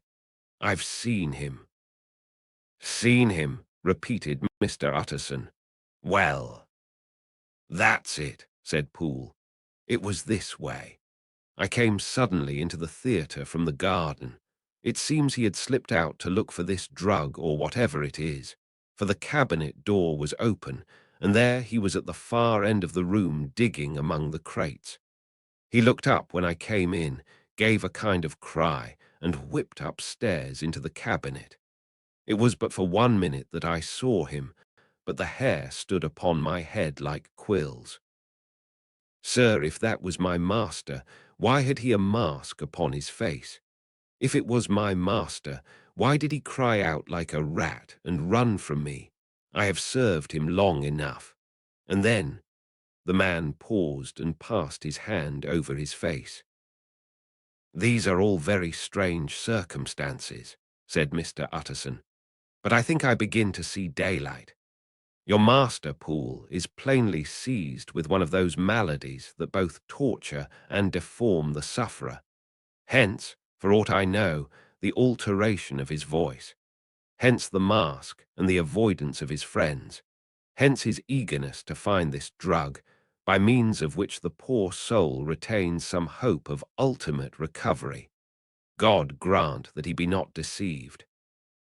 There is my explanation. It is sad enough, Poole, aye, and appalling to consider, but it is plain and natural, hangs well together, and delivers us from all exorbitant alarms. Sir, said the butler, turning to a sort of mottled pallor, that thing was not my master, and there's the truth. My master, here he looked round him and began to whisper, is a tall, fine build of a man, and this was more of a dwarf. Utterson attempted to protest. Oh, sir, cried Poole, do you think I do not know my master after 20 years? Do you think I do not know where his head comes to in the cabinet door, where I saw him every morning of my life? No, sir, that thing in the mask was never Dr. Jekyll, God knows what it was, but it was never Dr. Jekyll, and it is the belief of my heart that there was murder done. Poole, replied the lawyer, if you say that, it will become my duty to make certain. Much as I desire to spare your master's feelings, much as I am puzzled by this note, which seems to prove him to be still alive, I shall consider it my duty to break in that door. Ah, Mr. Utterson, that's talking, cried the butler. And now comes the second question, resumed Utterson. Who is going to do it? Why, you and me, sir, was the undaunted reply. That's very well said, returned the lawyer, and whatever comes of it, I shall make it my business to see you are no loser. There is an axe in the theatre, continued Poole, and you might take the kitchen poker for yourself. The lawyer took that rude but weighty instrument into his hand and balanced it. Do you know, Poole, he said, looking up, that you and I are about to place ourselves in a position of some peril? You may say so, sir, indeed, returned the butler. It is well, then, that we should be frank, said the other. We both think more than we have said. Let us make a clean breast. This masked figure that you saw, did you recognize it? Well, sir, it went so quick, and the creature was so doubled up that I could hardly swear to that, was the answer. But if you mean, was it Mr. Hyde, why, yes, I think it was. You see, it was much of the same bigness, and it had the same quick, light way with it. And then who else could have got in by the laboratory door? You have not forgot, sir, that at the time of the murder he had still the key with him. But that's not all. I don't know, Mr. Utterson, if you ever met this Mr. Hyde. Yes, said the lawyer, I once spoke with him. Then you must know as well as the rest of us that there was something queer about that gentleman, something that gave a man a turn. I don't know rightly how to say it, sir, beyond this, that you felt in your marrow kind of cold and thin. I own I felt something of what you describe, said Mr. Utterson. Quite so, sir, returned Poole. Well, when that masked thing like a monkey jumped from among the chemicals and whipped into the cabinet, it went down my spine like ice. Oh, I know it's not evidence, Mr. Utterson. I'm book-learned enough for that. But a man has his feelings, and I give you my Bible word it was Mr. Hyde." "Aye, aye," said the lawyer.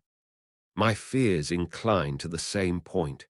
Evil, I fear, founded evil was sure to come of that connection. I believe you. I believe poor Harry is killed, and I believe his murderer, for what purpose God alone can tell, is still lurking in his victim's room. Well, let our name be Vengeance.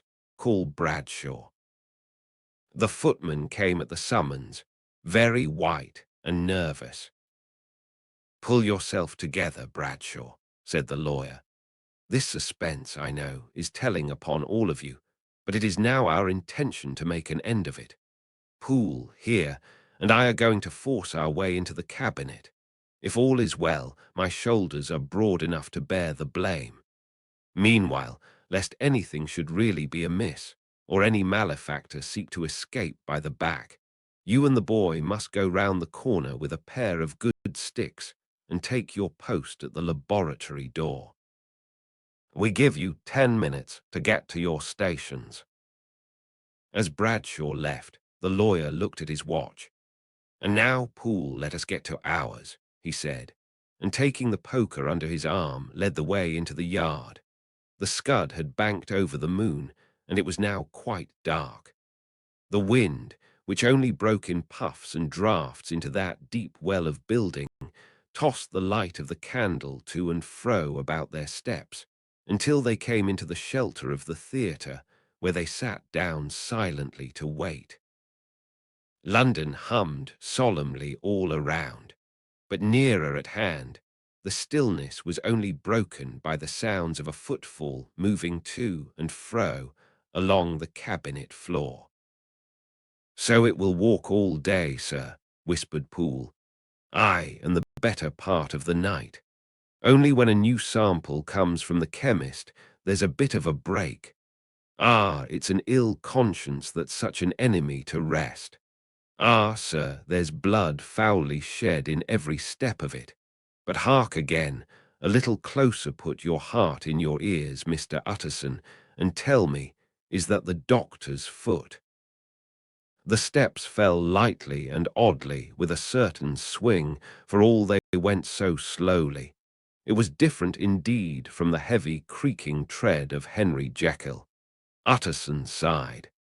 "Is there never anything else?" he asked. Poole nodded. "Once," he said. "Once I heard it weeping." "Weeping? How that?" said the lawyer, conscious of a sudden chill of horror.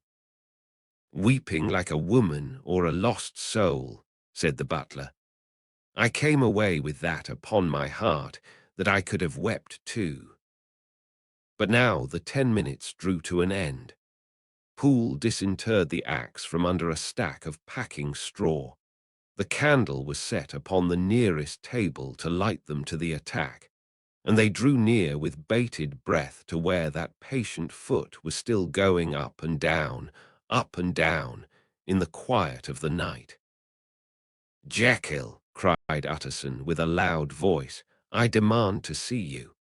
He paused a moment, but there came no reply. "I give you fair warning, our suspicions are aroused, and I must and shall see you," he resumed. "If not by fair means, then by foul, if not of your consent, then by brute force."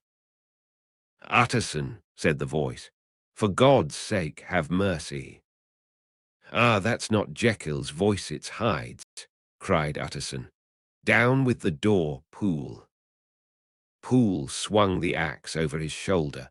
The blow shook the building, and the red baize door leaped against the lock and hinges. A dismal screech, as of mere animal terror, rang from the cabinet. Up went the axe again, and again the panels crashed and the frame bounded.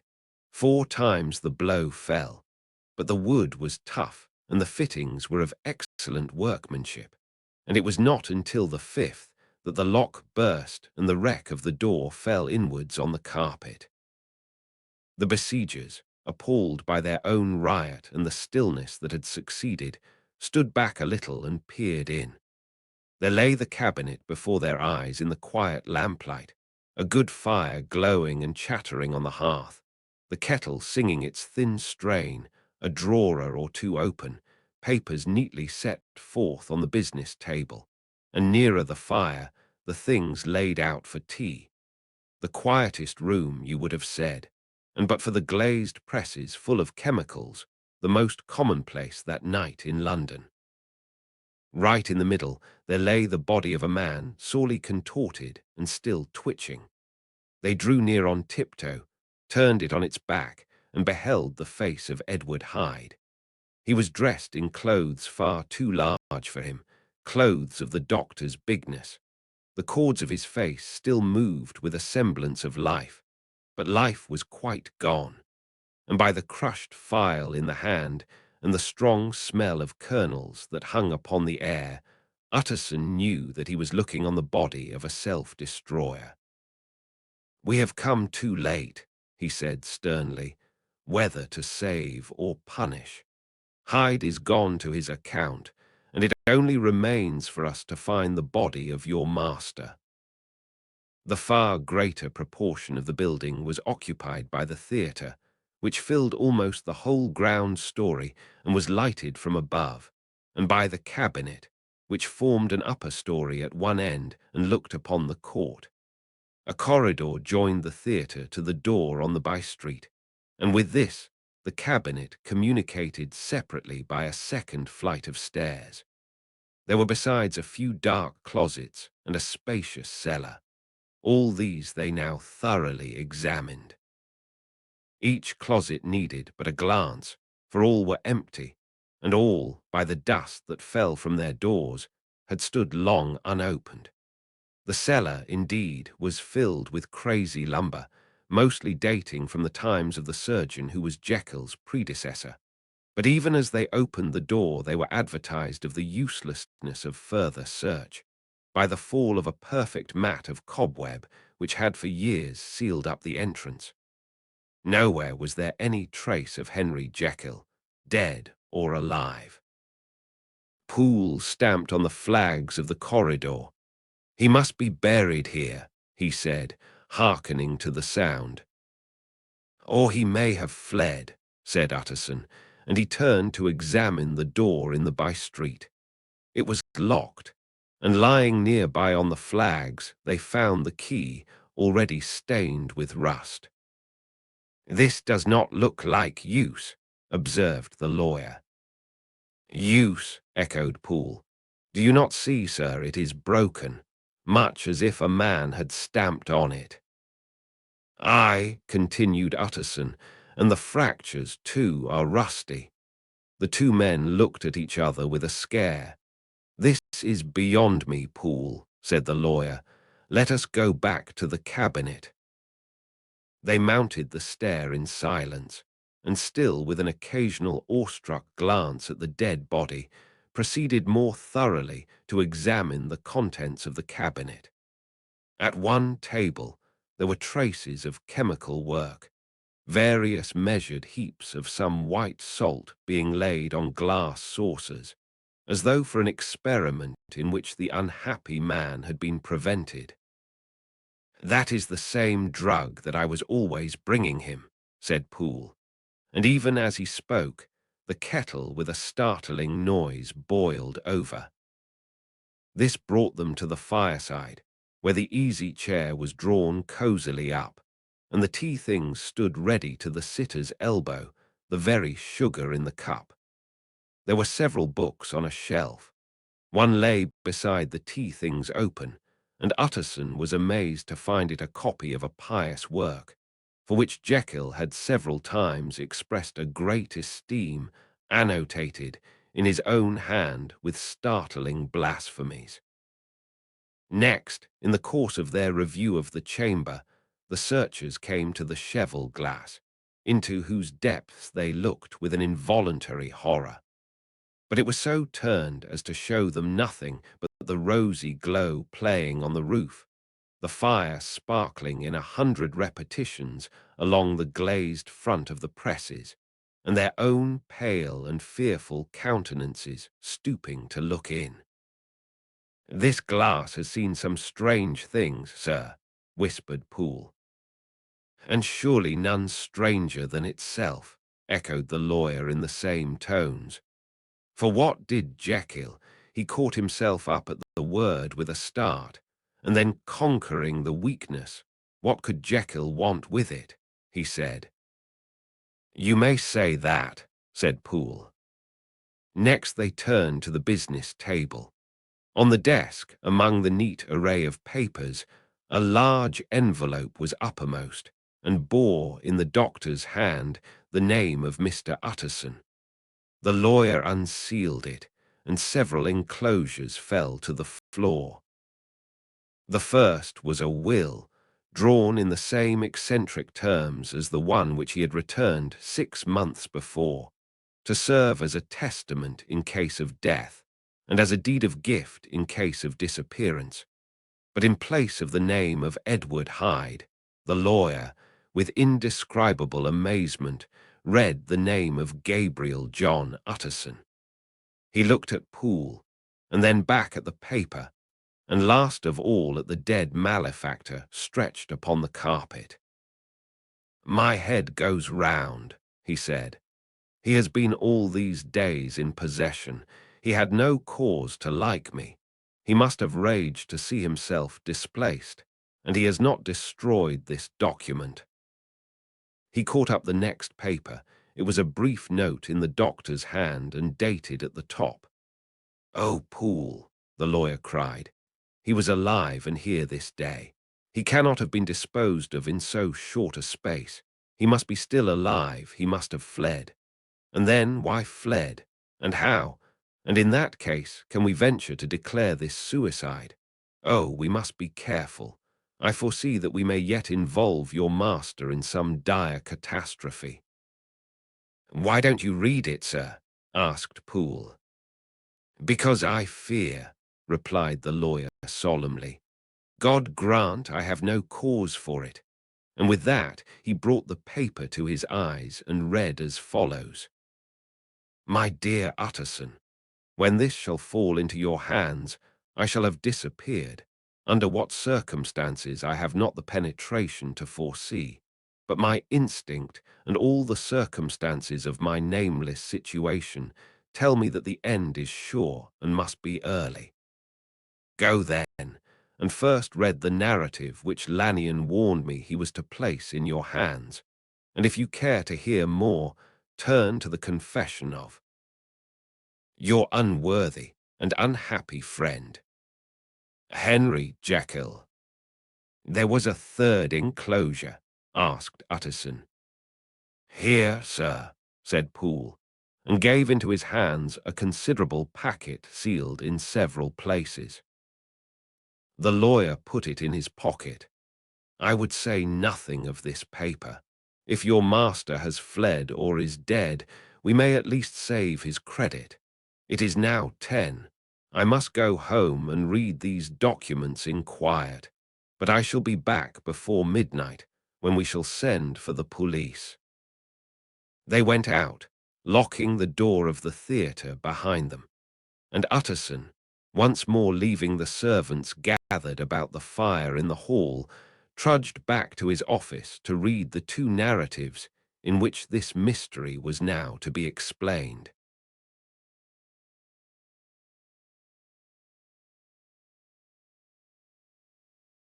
Chapter 9. Dr. Lanyon's Narrative. On the 9th of January, now 4 days ago, I received by the evening delivery a registered envelope, addressed in the hand of my colleague and old school companion, Henry Jekyll. I was a good deal surprised by this, for we were by no means in the habit of correspondence. I had seen the man, dined with him, indeed, the night before, and I could imagine nothing in our intercourse that should justify formality of registration. The contents increased my wonder, for this is how the letter ran. 10th December, 18. Dear Lanyon, you are one of my oldest friends, and although we may have differed at times on scientific questions, I cannot remember, at least on my side, any break in our affection. There was never a day when, if you had said to me, Jekyll, my life, my honor, my reason, depend upon you, I would not have sacrificed my left hand to help you. Lanyon, my life, my honor, my reason, are all at your mercy. If you fail me tonight, I am lost. You might suppose, after this preface, that I am going to ask you for something dishonorable to grant. Judge for yourself. I want you to postpone all other engagements for tonight, even if you were summoned to the bedside of an emperor, to take a cab, unless your carriage should be actually at the door, and with this letter in your hand for consultation, to drive straight to my house. Poole, my butler, has his orders. You will find him waiting your arrival with a locksmith. The door of my cabinet is then to be forced, and you are to go in alone, to open the glazed press, letter E on the left hand, breaking the lock if it be shut, and to draw out with all its contents as they stand, the fourth drawer from the top, or which is the same thing, the third from the bottom. In my extreme distress of mind, I have a morbid fear of misdirecting you.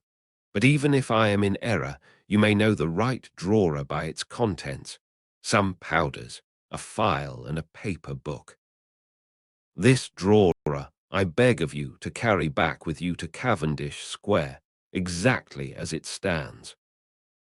That is the first part of the service. Now for the second. You should be back, if you set out at once on the receipt of this, long before midnight. But I will leave you that amount of margin, not only in the fear of one of those obstacles that can neither be prevented nor foreseen, but because an hour when your servants are in bed is to be preferred for what will then remain to do.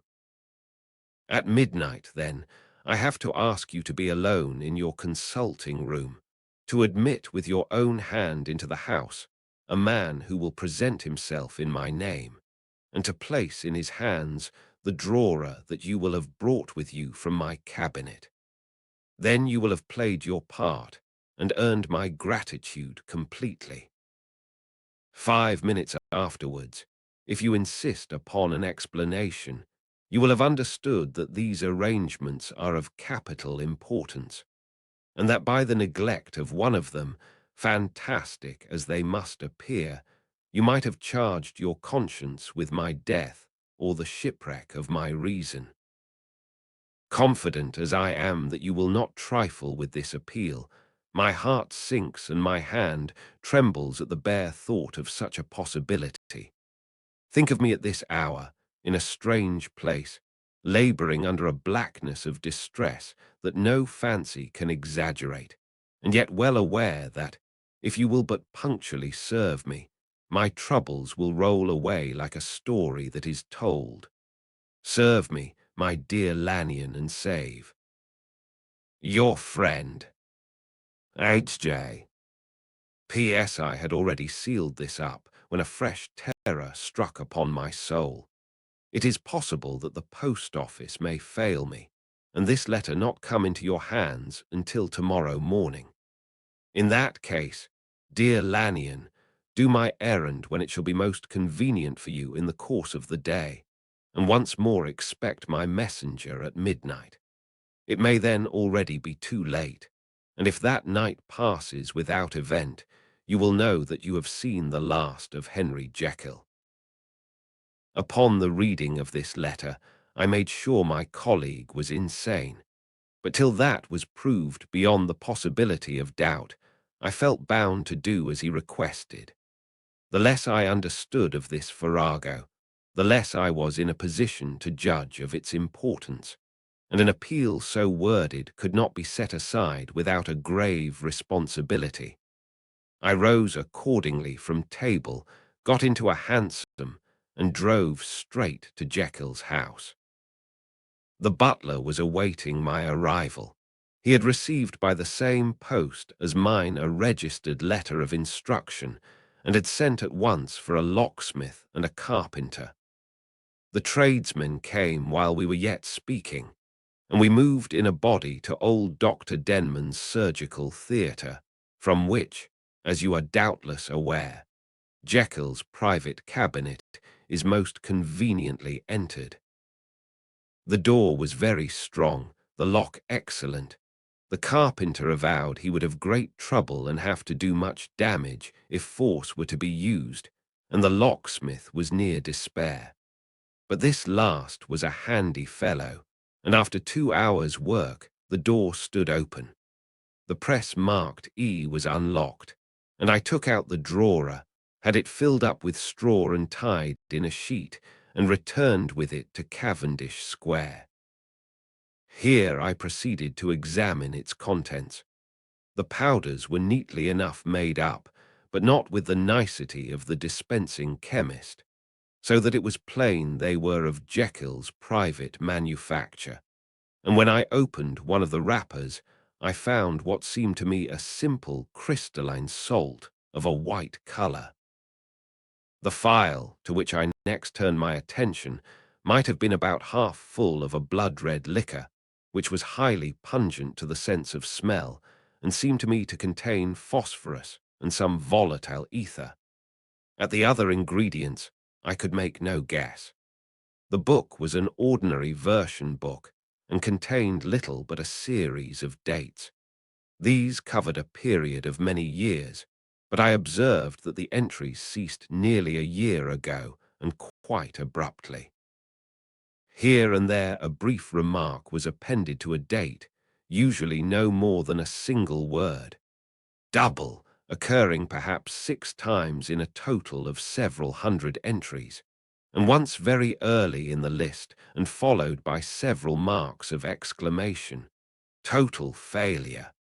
All this, though it whetted my curiosity, told me little that was definite. Here were a phial of some salt, and the record of a series of experiments that had led, like too many of Jekyll's investigations, to no end of practical usefulness. How could the presence of these articles in my house affect either the honor, the sanity, or the life of my flighty colleague? If his messenger could go to one place, why could he not go to another? And even granting some impediment, why was this gentleman to be received by me in secret? The more I reflected, the more convinced I grew that I was dealing with a case of cerebral disease. And though I dismissed my servants to bed, I loaded an old revolver that I might be found in some posture of self-defense. 12 o'clock had scarce rung out over London, ere the knocker sounded very gently on the door. I went myself at the summons, and found a small man crouching against the pillars of the portico. "Are you come from Dr. Jekyll?" I asked. He told me yes by a constrained gesture, and when I had bidden him enter, he did not obey me without a searching backward glance into the darkness of the square. There was a policeman not far off, advancing with his bull's eye open, and at the sight I thought my visitor started and made greater haste. These particulars struck me, I confess, disagreeably, and as I followed him into the bright light of the consulting room, I kept my hand ready on my weapon. Here, at last, I had a chance of clearly seeing him. I had never set eyes on him before, so much was certain. He was small, as I have said. I was struck, besides, with the shocking expression of his face, with his remarkable combination of great muscular activity and great apparent debility of constitution, and last but not least, with the odd, subjective disturbance caused by his neighborhood. This bore some resemblance to incipient rigor, and was accompanied by a marked sinking of the pulse. At the time, I set it down to some idiosyncratic, personal distaste, and merely wondered at the acuteness of the symptoms. But I have since had reason to believe the cause to lie much deeper in the nature of man, and to turn on some nobler hinge than the principle of hatred.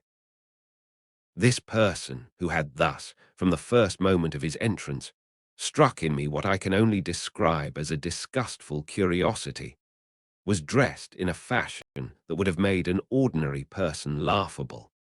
His clothes, that is to say, although they were of rich and sober fabric, were enormously too large for him in every measurement, the trousers hanging on his legs and rolled up to keep them from the ground, the waist of the coat below his haunches, and the collar sprawling wide upon his shoulders. Strange to relate, this ludicrous accoutrement was far from moving me to laughter. Rather, as there was something abnormal and misbegotten in the very essence of the creature that now faced me, something seizing, surprising, and revolting. This fresh disparity seemed but to fit in with and to reinforce it, so that to my interest in the man's nature and character there was added a curiosity as to his origin, his life, his fortune and status in the world.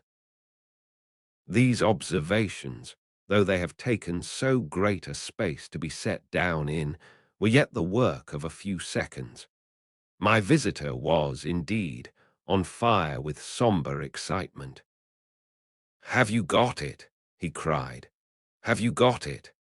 And so lively was his impatience that he even laid his hand upon my arm and sought to shake me.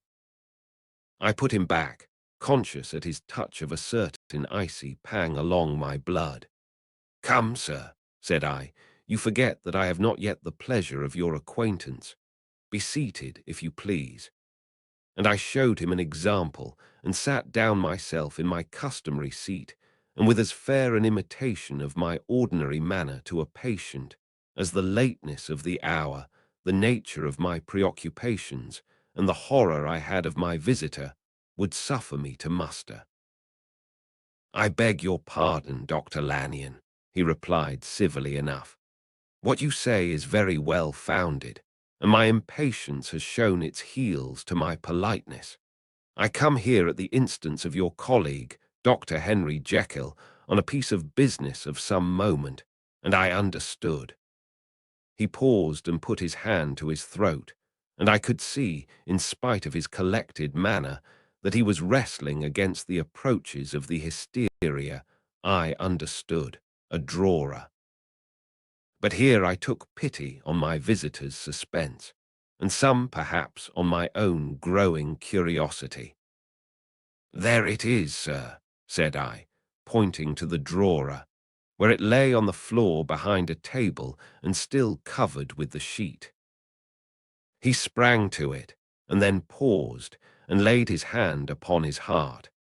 I could hear his teeth grate with the convulsive action of his jaws, and his face was so ghastly to see that I grew alarmed both for his life and reason.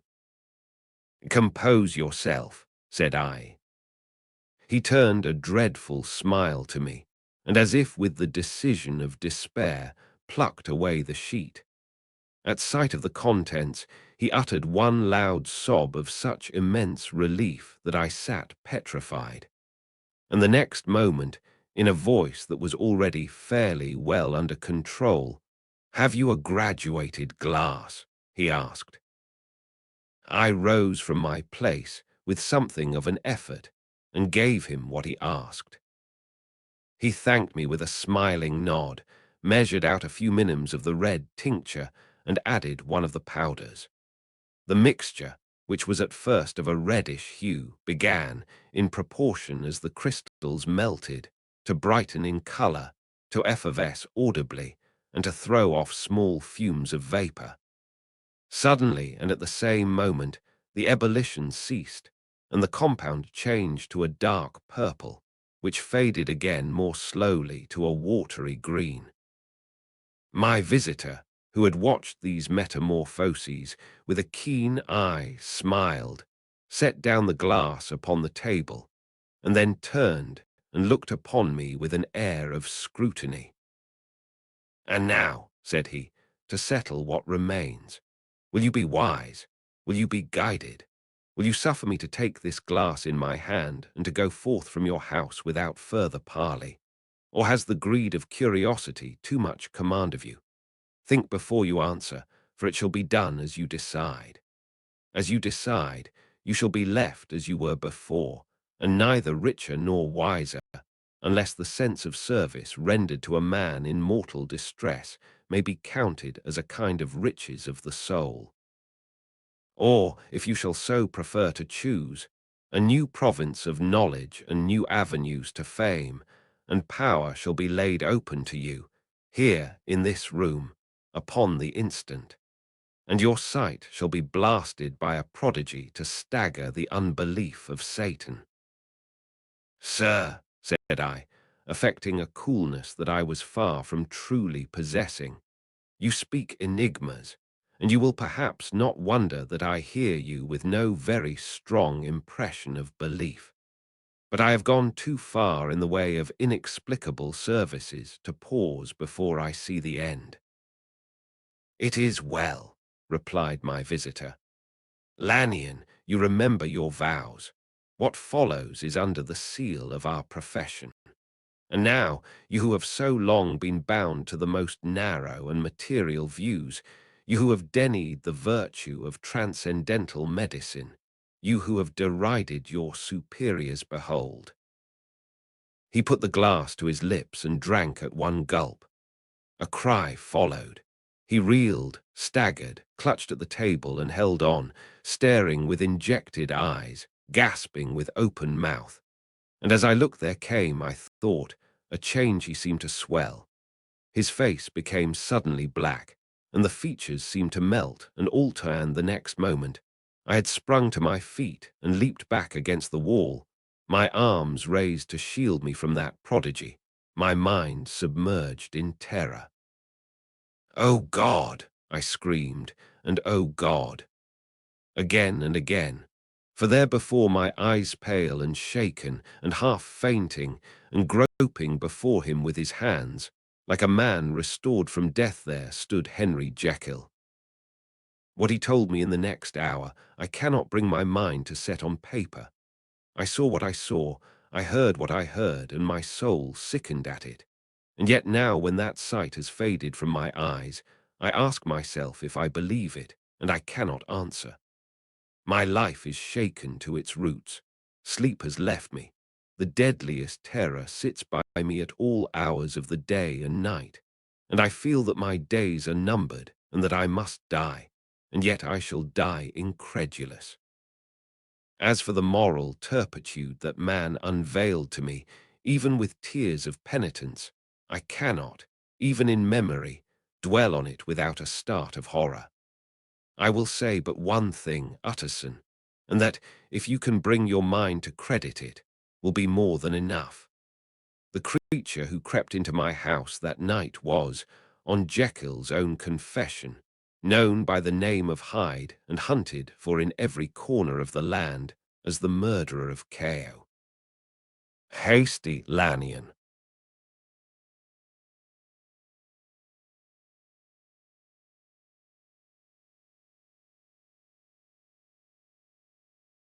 Chapter 10.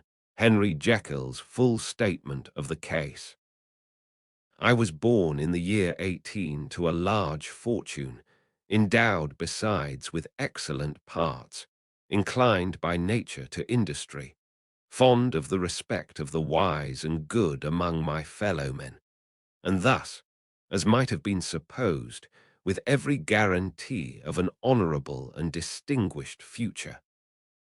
And indeed the worst of my faults was a certain impatient gaiety of disposition, such as has made the happiness of many, but such as I found it hard to reconcile with my imperious desire to carry my head high, and wear a more than commonly grave countenance before the public. Hence it came about that I concealed my pleasures, and that when I reached years of reflection, and began to look round me, and take stock of my progress and position in the world, I stood already committed to a profound duplicity of life. Many a man would have even blazoned such irregularities as I was guilty of, but from the high views that I had set before me, I regarded and hid them with an almost morbid sense of shame. It was thus rather the exacting nature of my aspirations than any particular degradation in my faults that made me what I was, and with even a deeper trench than in the majority of men, severed in me those provinces of good and ill which divide and compound man's dual nature. In this case, I was driven to reflect deeply and inveterately on that hard law of life, which lies at the root of religion and is one of the most plentiful springs of distress. Though so profound a double-dealer, I was in no sense a hypocrite. Both sides of me were in dead earnest. I was no more myself when I laid aside restraint and plunged in shame, than when I labored, in the eye of day, at the furtherance of knowledge or the relief of sorrow and suffering.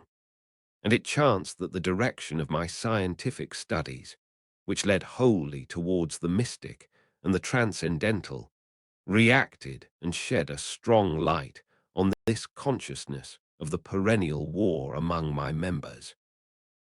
With every day, and from both sides of my intelligence, the moral and the intellectual, I thus drew steadily nearer to that truth, by whose partial discovery I have been doomed to such a dreadful shipwreck. That man is not truly one, but truly two. I say two, because the state of my own knowledge does not pass beyond that point. Others will follow, others will outstrip me on the same lines, and I hazard the guess that man will be ultimately known for a mere polity of multifarious, incongruous, and independent denizens. I, for my part, from the nature of my life, advanced infallibly in one direction, and in one direction only. It was on the moral side, and in my own person, that I learned to recognize the thorough and primitive duality of man. I saw that, of the two natures that contended in the field of my consciousness, even if I could rightly be said to be either, it was only because I was radically both. And from an early date, even before the course of my scientific discoveries had begun to suggest the most naked possibility of such a miracle, I had learned to dwell with pleasure, as a beloved daydream, on the thought of the separation of these elements. If each, I told myself, could be housed in separate identities, life would be relieved of all that was unbearable. The unjust might go his way, delivered from the aspirations and remorse of his more upright twin, and the just could walk steadfastly and securely on his upward path, doing the good things in which he found his pleasure, and no longer exposed to disgrace and penitence by the hands of this extraneous evil. It was the curse of mankind that these incongruous faggots were thus bound together, that in the agonized womb of consciousness these polar twins should be continuously struggling. How, then, were they dissociated? I was so far in my reflections when, as I have said, a side light began to shine upon the subject from the laboratory table.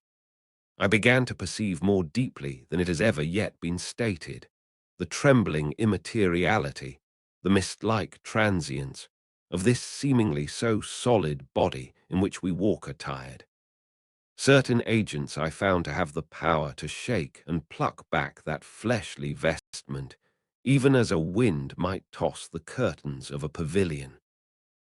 For two good reasons, I will not enter deeply into this scientific branch of my confession.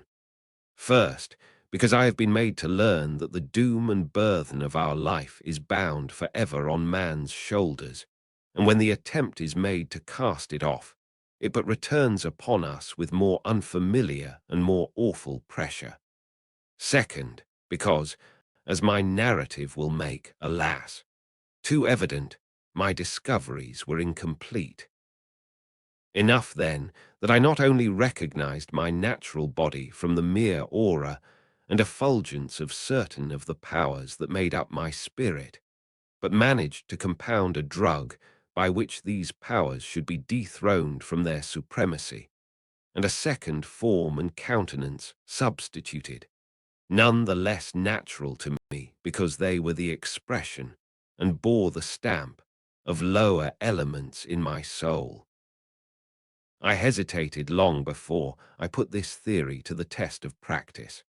I knew well that I risked death, for any drug that so potently controlled and shook the very fortress of identity might, by the least scruple of an overdose, or at the least inopportunity in the moment of exhibition, utterly blot out that immaterial tabernacle which I looked to it to change. But the temptation of a discovery so singular and profound at last overcame the suggestions of alarm. I had long since prepared my tincture. I purchased at once, from a firm of wholesale chemists, a large quantity of a particular salt which I knew from my experiments to be the last ingredient required. And late one accursed night, I compounded the elements, watched them boil and smoke together in the glass, and when the ebullition had subsided, with a strong glow of courage, drank off the potion. The most racking pangs succeeded, a grinding in the bones, deadly nausea, and a horror of the spirit that cannot be exceeded at the hour of birth or death. Then these agonies began swiftly to subside, and I came to myself as if out of a great sickness. There was something strange in my sensations, something indescribably new, and from its very novelty, incredibly sweet. I felt younger, lighter, happier in body. Within I was conscious of a heady recklessness, a current of disordered sensual images running like a mill race in my fancy, a solution of the bonds of obligation, an unknown but not an innocent freedom of the soul. I knew myself, at the first breath of this new life, to be more wicked, tenfold more wicked, sold a slave to my original evil, and the thought in that moment braced and delighted me like wine. I stretched out my hands, exulting in the freshness of these sensations, and in the act I was suddenly aware that I had lost in stature. There was no mirror at that date in my room. That which stands beside me as I write was brought there later on, and for the very purpose of these transformations. The night, however, was far gone into the morning. The morning, black as it was nearly ripe for the conception of the day. The inmates of my house were locked in the most rigorous hours of slumber, and I determined, flushed as I was with hope and triumph, to venture in my new shape as far as to my bedroom. I crossed the yard, wherein the constellations looked down upon me. I could have thought, with wonder, the first creature of that sort that their unsleeping vigilance had yet disclosed to them. I stole through the corridors, a stranger in my own house, and coming to my room, I saw for the first time the appearance of Edward Hyde. I must here speak by theory alone, saying not that which I know, but that which I suppose to be most probable. The evil side of my nature, to which I had now transferred the stamping efficacy, was less robust and less developed than the good which I had just deposed. Again, in the course of my life, which had been, after all, 9/10 a life of effort, virtue, and control, it had been much less exercised and much less exhausted. And hence, as I think, it came about that Edward Hyde was so much smaller, slighter, and younger than Henry Jekyll. Even as good shone upon the countenance of the one, evil was written broadly and plainly on the face of the other. Evil besides, which I must still believe to be the lethal side of man, had left on that body an imprint of deformity and decay. And yet when I looked upon that ugly idol in the glass, I was conscious of no repugnance, rather of a leap of welcome. This, too, was myself. It seemed natural and human. In my eyes it bore a livelier image of the spirit.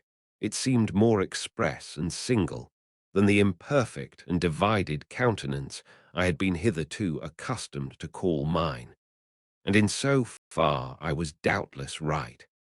I have observed that when I wore the semblance of Edward Hyde, none could come near to me at first without a visible misgiving of the flesh.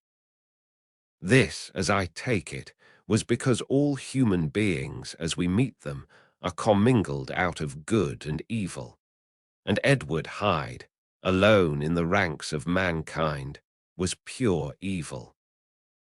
I lingered but a moment at the mirror. The second and conclusive experiment had yet to be attempted. It yet remained to be seen if I had lost my identity beyond redemption and must flee before daylight from a house that was no longer mine. And hurrying back to my cabinet, I once more prepared and drank the cup, once more suffered the pangs of dissolution, and came to myself once more with the character, the stature, and the face of Henry Jekyll. That night I had come to the fatal crossroads. Had I approached my discovery in a more noble spirit, had I risked the experiment while under the empire of generous or pious aspirations, all must have been otherwise, and from these agonies of death and birth, I had come forth an angel instead of a fiend. The drug had no discriminating action. It was neither diabolical nor divine. It but shook the doors of the prison house of my disposition, and like the captives of Philippi, that which stood within ran forth. At that time my virtue slumbered. My evil, kept awake by ambition, was alert and swift to seize the occasion, and the thing that was projected was Edward Hyde. Hence, although I had now two characters as well as two appearances, one was wholly evil, and the other was still the old Henry Jekyll, that incongruous compound of whose reformation and improvement I had already learned to despair. The movement was thus wholly toward the worse. Even at that time, I had not conquered my aversions to the dryness of a life of study. I would still be merrily disposed at times, and as my pleasures were, to say the least, undignified, and I was not only well known and highly considered, but growing towards the elderly man, this incoherency of my life was daily growing more unwelcome. It was on this side that my new power tempted me until I fell in slavery. I had but to drink the cup, to doff at once the body of the noted professor, and to assume, like a thick cloak, that of Edward Hyde. I smiled at the notion.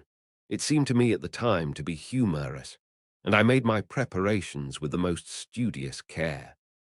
I took and furnished that house in Soho, to which Hyde was tracked by the police, and engaged as a housekeeper a creature whom I knew well to be silent and unscrupulous. On the other side, I announced to my servants that a Mr. Hyde, whom I described, was to have full liberty and power about my house in the square, and to parry mishaps, I even called and made myself a familiar object in my second character. I next drew up that will to which you so much objected, so that if anything befell me in the person of Dr. Jekyll, I could enter on that of Edward Hyde without pecuniary loss. And thus fortified, as I supposed, on every side, I began to profit by the strange immunities of my position. Men have before hired bravos to transact their crimes, while their own person and reputation sat under shelter. I was the first that ever did so for his pleasures. I was the first that could plod in the public eye with a load of genial respectability, and in a moment, like a schoolboy, strip off these lendings and spring headlong into the sea of liberty. But for me, in my impenetrable mantle, the safety was complete. Think of it, I did not even exist.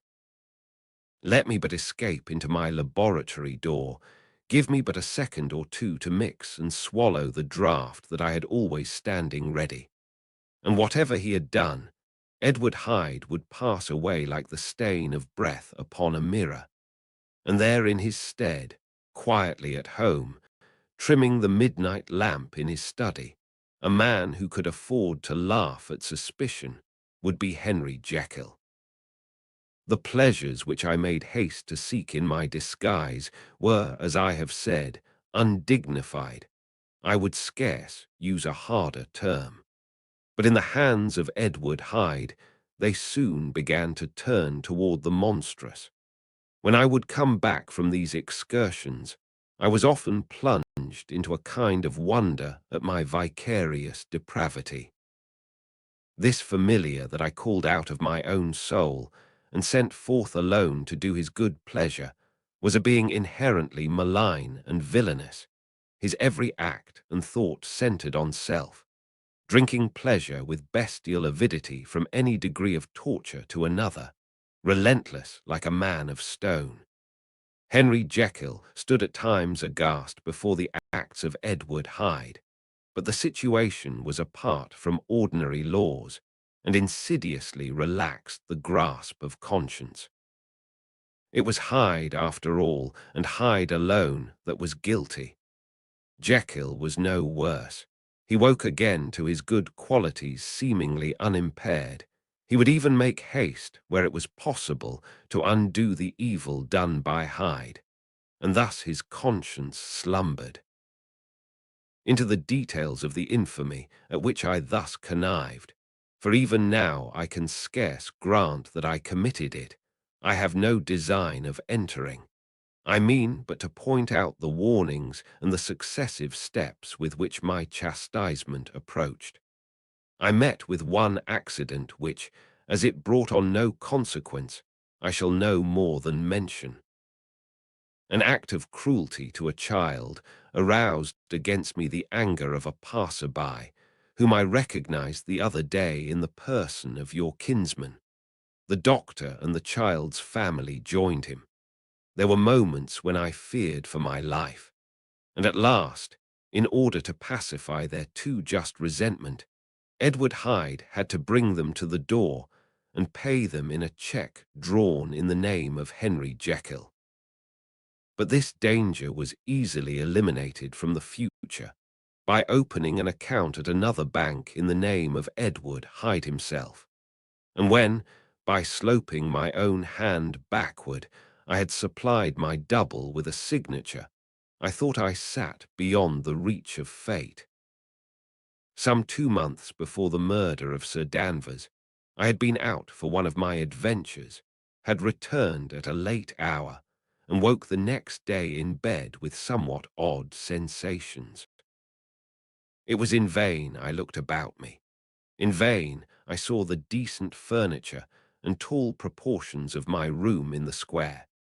In vain that I recognized the pattern of the bed curtains and the design of the mahogany frame.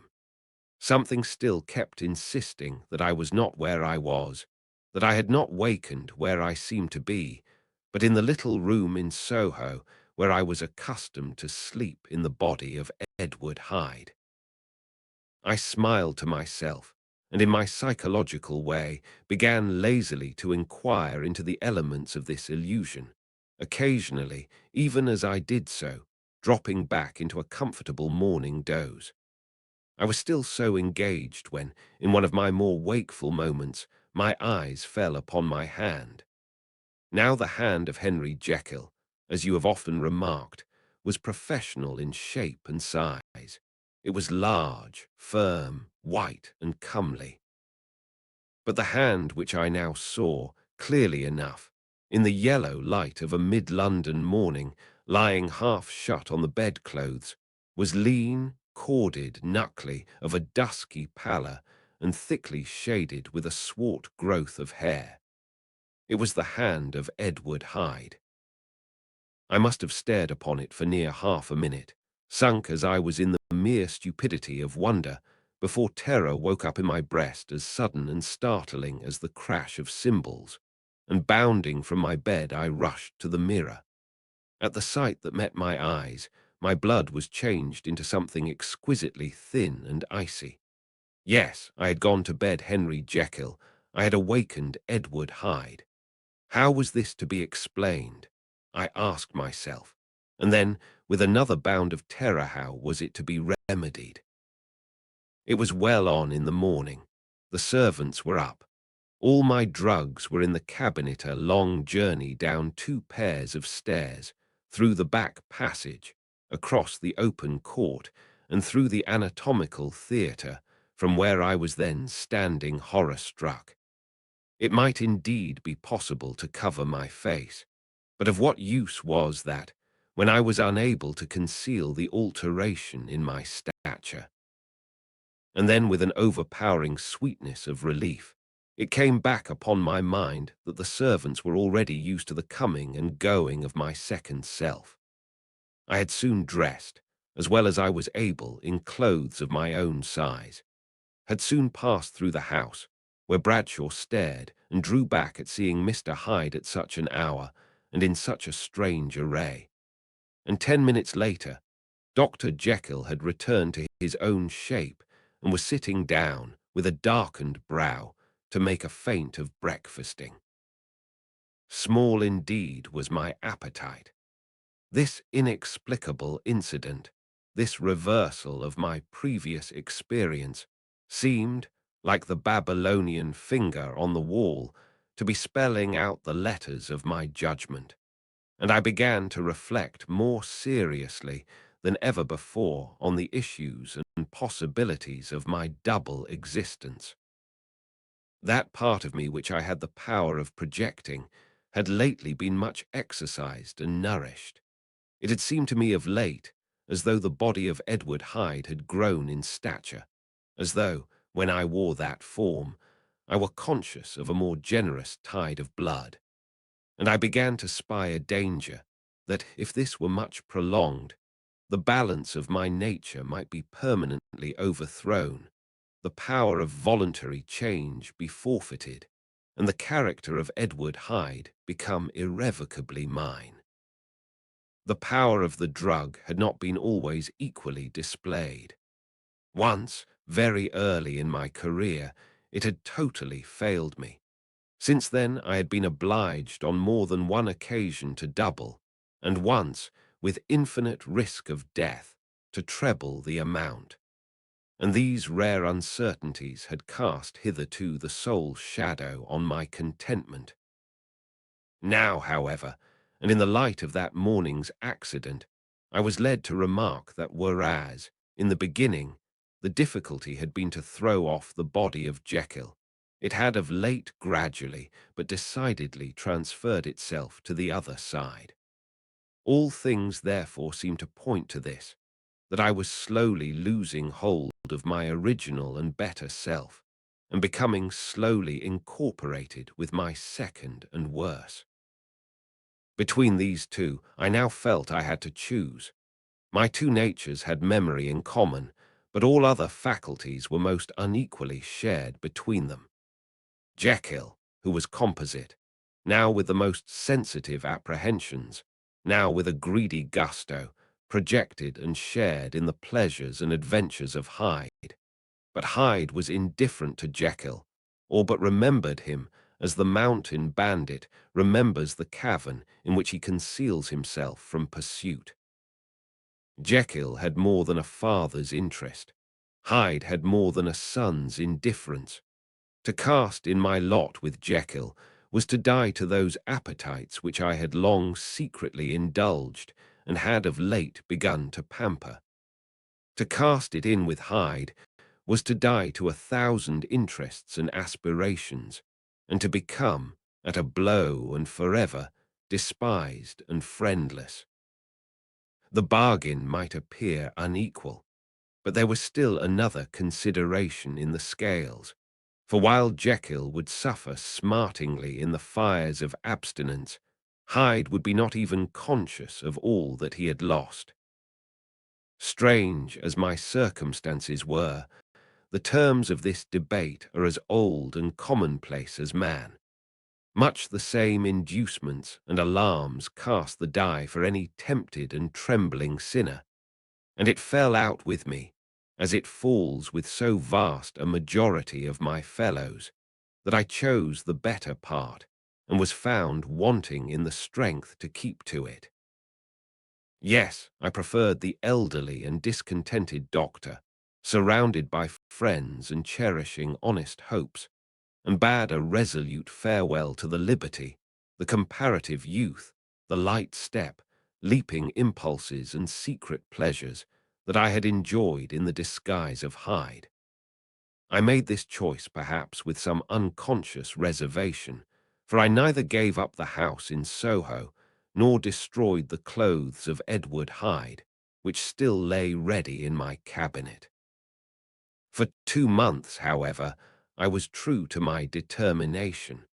For 2 months, I led a life of such severity as I had never before attained to, and enjoyed the compensations of an approving conscience. But time began at last to obliterate the freshness of my alarm. The praises of conscience began to grow into a thing of course. I began to be tortured with throes and longings, as of Hyde struggling after freedom. And at last, in an hour of moral weakness, I once again compounded and swallowed the transforming draught.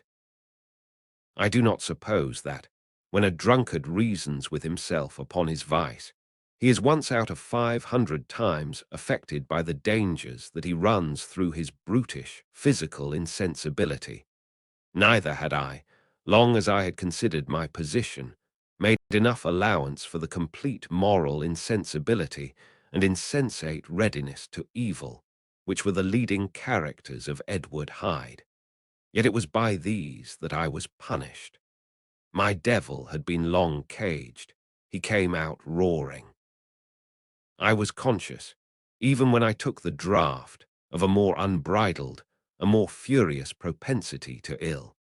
It must have been this, I suppose, that stirred in my soul that tempest of impatience with which I listened to the civilities of my unhappy victim. I declare, at least, before God, no man morally sane could have been guilty of that crime upon so pitiful a provocation, and that I struck in no more reasonable spirit than that in which a sick child may break a plaything. But I had voluntarily stripped myself of all those balancing instincts by which even the worst of us continues to walk with some degree of steadiness among temptations. And in my case, to be tempted, however slightly, was to fall. Instantly the spirit of hell awoke in me and raged. With a transport of glee, I mauled the unresisting body, tasting delight from every blow. And it was not till weariness had begun to succeed that I was suddenly, in the top fit of my delirium, struck through the heart by a cold thrill of terror. A mist dispersed. I saw my life to be forfeit, and fled from the scene of these excesses, at once glorying and trembling, my lust of evil gratified and stimulated, my love of life screwed to the topmost peg. I ran to the house in Soho, and to make assurance doubly sure, destroyed my papers. Thence I set out through the lamplit streets, in the same divided ecstasy of mind, gloating on my crime, light-headedly devising others in the future, and yet still hastening and still hearkening in my wake for the steps of the avenger. Hyde had a song upon his lips as he compounded the draught, and as he drank it, pledged the dead man. The pangs of transformation had not done tearing him before Henry Jekyll, with streaming tears of gratitude and remorse, had fallen upon his knees and lifted his clasped hands to God. The veil of self-indulgence was rent from head to foot. I saw my life as a whole. I followed it up from the days of childhood, when I had walked with my father's hand, and through the self-denying toils of my professional life, to arrive again and again with the same sense of unreality, at the damned horrors of the evening. I could have screamed aloud. I sought with tears and prayers to smother down the crowd of hideous images and sounds with which my memory swarmed against me. And still, between the petitions, the ugly face of my iniquity stared into my soul. As the acuteness of this remorse began to die away, it was succeeded by a sense of joy. The problem of my conduct was solved. Hyde was thenceforth impossible. Whether I would or not, I was now confined to the better part of my existence. And oh, how I rejoiced to think of it! With what willing humility I embraced anew the restrictions of natural life. With what sincere renunciation I locked the door by which I had so often gone and come, and ground the key under my heel. The next day came the news that the murder had not been overlooked, that the guilt of Hyde was patent to the world, and that the victim was a man high in public estimation. It was not only a crime, it had been a tragic folly. I think I was glad to know it. I think I was glad to have my better impulses thus buttressed and guarded by the terrors of the scaffold. Jekyll was now my city of refuge. Let but Hyde peep out an instant, and the hands of all men would be raised to take and slay him.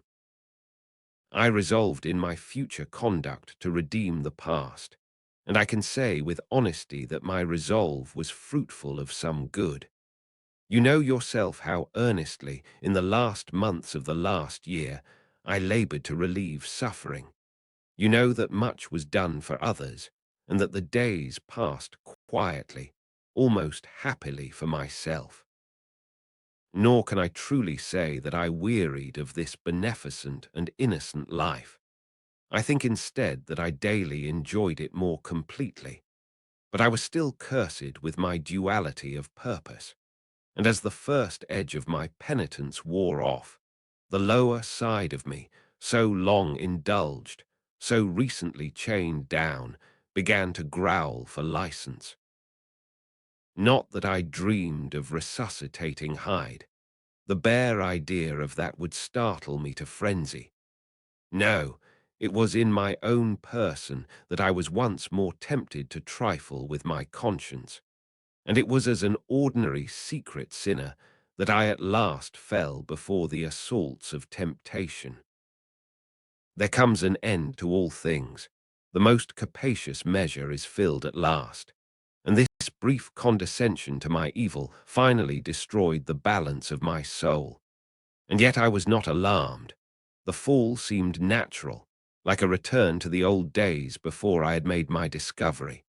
It was a fine, clear January day, wet underfoot where the frost had melted, but cloudless overhead, and the Regent's Park was full of winter chirrupings and sweet with spring odors.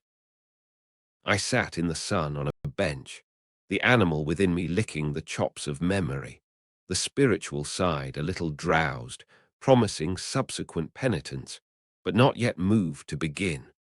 After all, I reflected, I was like my neighbors, and then I smiled, comparing myself with other men, comparing my active goodwill with the lazy cruelty of their neglect.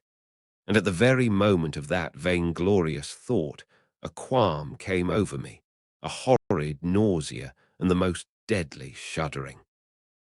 These passed away and left me faint, and then as in its turn faintness subsided, I began to be aware of a change in the temper of my thoughts, a greater boldness, a contempt of danger, a solution of the bonds of obligation. I looked down. My clothes hung formlessly on my shrunken limbs. The hand that lay on my knee was corded and hairy. I was once more Edward Hyde. A moment before I had been safe of all men's respect, wealthy, beloved the cloth laying for me in the dining room at home. And now I was the common quarry of mankind, hunted, houseless, a known murderer, thrall to the gallows. My reason wavered, but it did not fail me utterly. I have more than once observed that in my second character, My faculties seemed sharpened to a point, and my spirits more tensely elastic. Thus it came about that, where Jekyll perhaps might have succumbed, Hyde rose to the importance of the moment. My drugs were in one of the presses of my cabinet. How was I to reach them? That was the problem that, crushing my temples in my hands, I set myself to solve. The laboratory door I had closed. If I sought to enter by the house, my own servants would consign me to the gallows. I saw I must employ another hand, and thought of Lanyon. How was he to be reached? How persuaded? Supposing that I escaped capture in the streets, how was I to make my way into his presence? And how should I, an unknown and displeasing visitor, prevail on the famous physician to rifle the study of his colleague, Dr. Jekyll? Then I remembered that of my original character. One part remained to me. I could write my own hand. And once I had conceived that kindling spark, the way that I must follow became lighted up from end to end. Thereupon, I arranged my clothes as best I could, and summoning a passing hansom, drove to an hotel in Portland Street, the name of which I chanced to remember. At my appearance, which was indeed comical enough, however tragic a fate these garments covered, the driver could not conceal his mirth. I gnashed my teeth upon him with a gust of devilish fury, and the smile withered from his face happily for him, yet more happily for myself, for in another instant I had certainly dragged him from his perch. At the inn, as I entered, I looked about me with so black a countenance as made the attendants tremble. Not a look did they exchange in my presence, but obsequiously took my orders, led me to a private room, and brought me wherewithal to write. Hyde in danger of his life was a creature new to me, shaken with inordinate anger, strung to the pitch of murder, lusting to inflict pain. Yet the creature was astute, mastered his fury with a great effort of the will, composed his two important letters, one to Lanyon and one to Poole, and that he might receive actual evidence of their being posted, sent them out with directions that they should be registered. Thenceforward he sat all day over the fire in the private room, gnawing his nails. There he dined, sitting alone with his fears, the waiter visibly quailing before his eye. And thence, when the night was fully come, he set forth in the corner of a closed cab, and was driven to and fro about the streets of the city. He, I say, I cannot say, that child of hell had nothing human, nothing lived in him but fear and hatred. And when at last, thinking the driver had begun to grow suspicious, he discharged the cab and ventured on foot, attired in his misfitting clothes, an object marked out for observation, into the midst of the nocturnal passengers, these two base passions raged within him like a tempest. He walked fast, hunted by his fears, chattering to himself, skulking through the less frequented thoroughfares, counting the minutes that still divided him from midnight. Once a woman spoke to him, offering, I think, a box of lights. He smote her in the face, and she fled. When I came to myself at Lanyons, the horror of my old friend perhaps affected me somewhat. I do not know. It was at least but a drop in the sea to the abhorrence with which I looked back upon these hours. A change had come over me. It was no longer the fear of the gallows. It was the horror of being Hyde that racked me. I received Lanyon's condemnation partly in a dream. It was partly in a dream that I came home to my own house and got into bed. I slept after the prostration of the day, with a stringent and profound slumber which not even the nightmares that wrung me could avail to break. I awoke in the morning shaken, weakened, but refreshed. I still hated and feared the thought of the brute that slept within me, and I had not, of course, forgotten the appalling dangers of the day before. But I was once more at home, in my own house, and close to my drugs, and gratitude for my escape shone so strong in my soul that it almost rivaled the brightness of hope. I was stepping leisurely across the court after breakfast, drinking the chill of the air with pleasure, when I was seized again with those indescribable sensations that heralded the change, and I had but the time to gain the shelter of my cabinet before I was once again raging and freezing with the passions of Hyde. It took on this occasion a double dose to recall me to myself, and alas, 6 hours after, as I sat looking sadly in the fire, the pangs returned, and the drug had to be re-administered. In short, from that day forth it seemed only by a great effort as of gymnastics, and only under the immediate stimulation of the drug, that I was able to wear the countenance of Jekyll. At all hours of the day and night, I would be taken with the premonitory shudder. Above all, if I slept, or even dozed for a moment in my chair, it was always as Hyde that I awakened. Under the strain of this continually impending doom, and by the sleeplessness to which I now condemned myself, even beyond what I had thought possible to man, I became, in my own person, a creature eaten up and emptied by fever, languidly weak both in body and mind, and solely occupied by one thought, the horror of my other self. But when I slept, or when the virtue of the medicine wore off, I would leap almost without transition, for the pangs of transformation grew daily less marked, into the possession of a fancy brimming with images of terror, a soul boiling with causeless hatreds, and a body that seemed not strong enough to contain the raging energies of life. The powers of Hyde seemed to have grown with the sickliness of Jekyll, and certainly the hate that now divided them was equal on each side. With Jekyll, it was a thing of vital instinct. He had now seen the full deformity of that creature that shared with him some of the phenomena of consciousness, and was co-heir with him to death. And beyond these links of community, which in themselves made the most poignant part of his distress, he thought of Hyde, for all his energy of life, as of something not only hellish but inorganic. This was the shocking thing, that the slime of the pit seemed to utter cries and voices, that the amorphous dust gesticulated and sinned, that what was dead and had no shape should usurp the offices of life. And this again, that that insurgent horror was knit to him closer than a wife, closer than an eye, lay caged in his flesh, where he heard it mutter and felt it struggle to be born, and at every hour of weakness, and in the confidence of slumber, prevailed against him and deposed him out of life. The hatred of Hyde for Jekyll was of a different order. His terror of the gallows drove him continually to commit temporary suicide, and return to his subordinate station of a part instead of a person. But he loathed the necessity.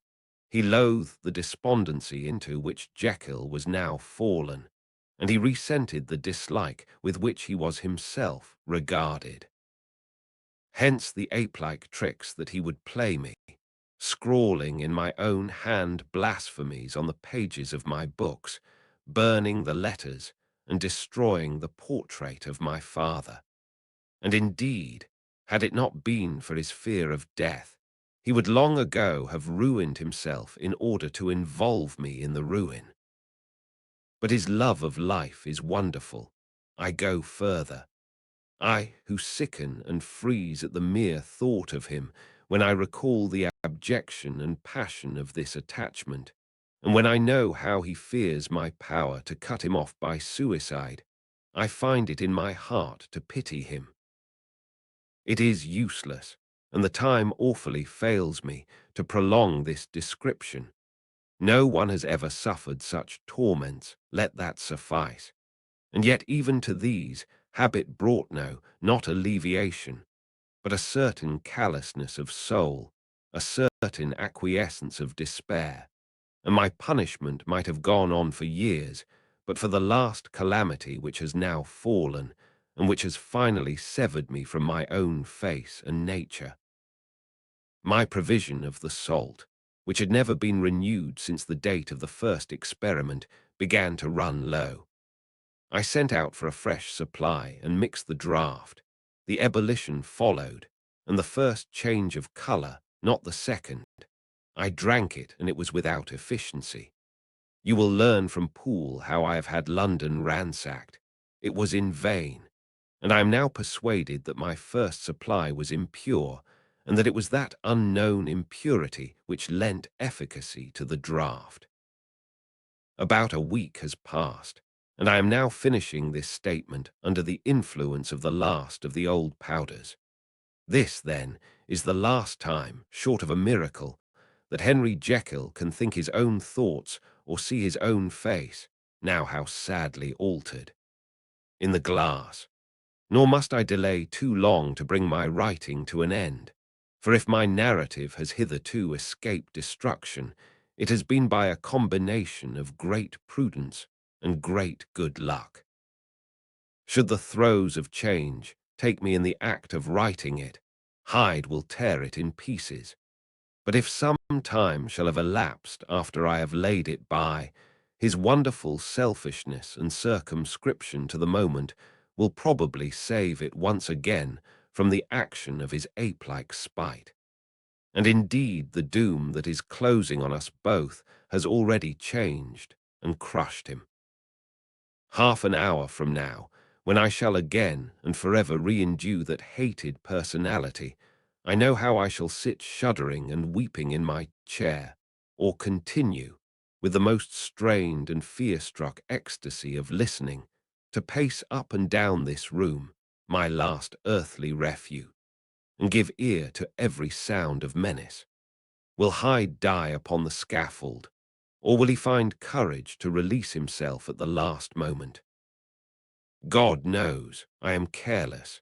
This is my true hour of death, and what is to follow concerns another than myself. Here, then, as I lay down the pen and proceed to seal up my confession, I bring the life of that unhappy Henry Jekyll to an end.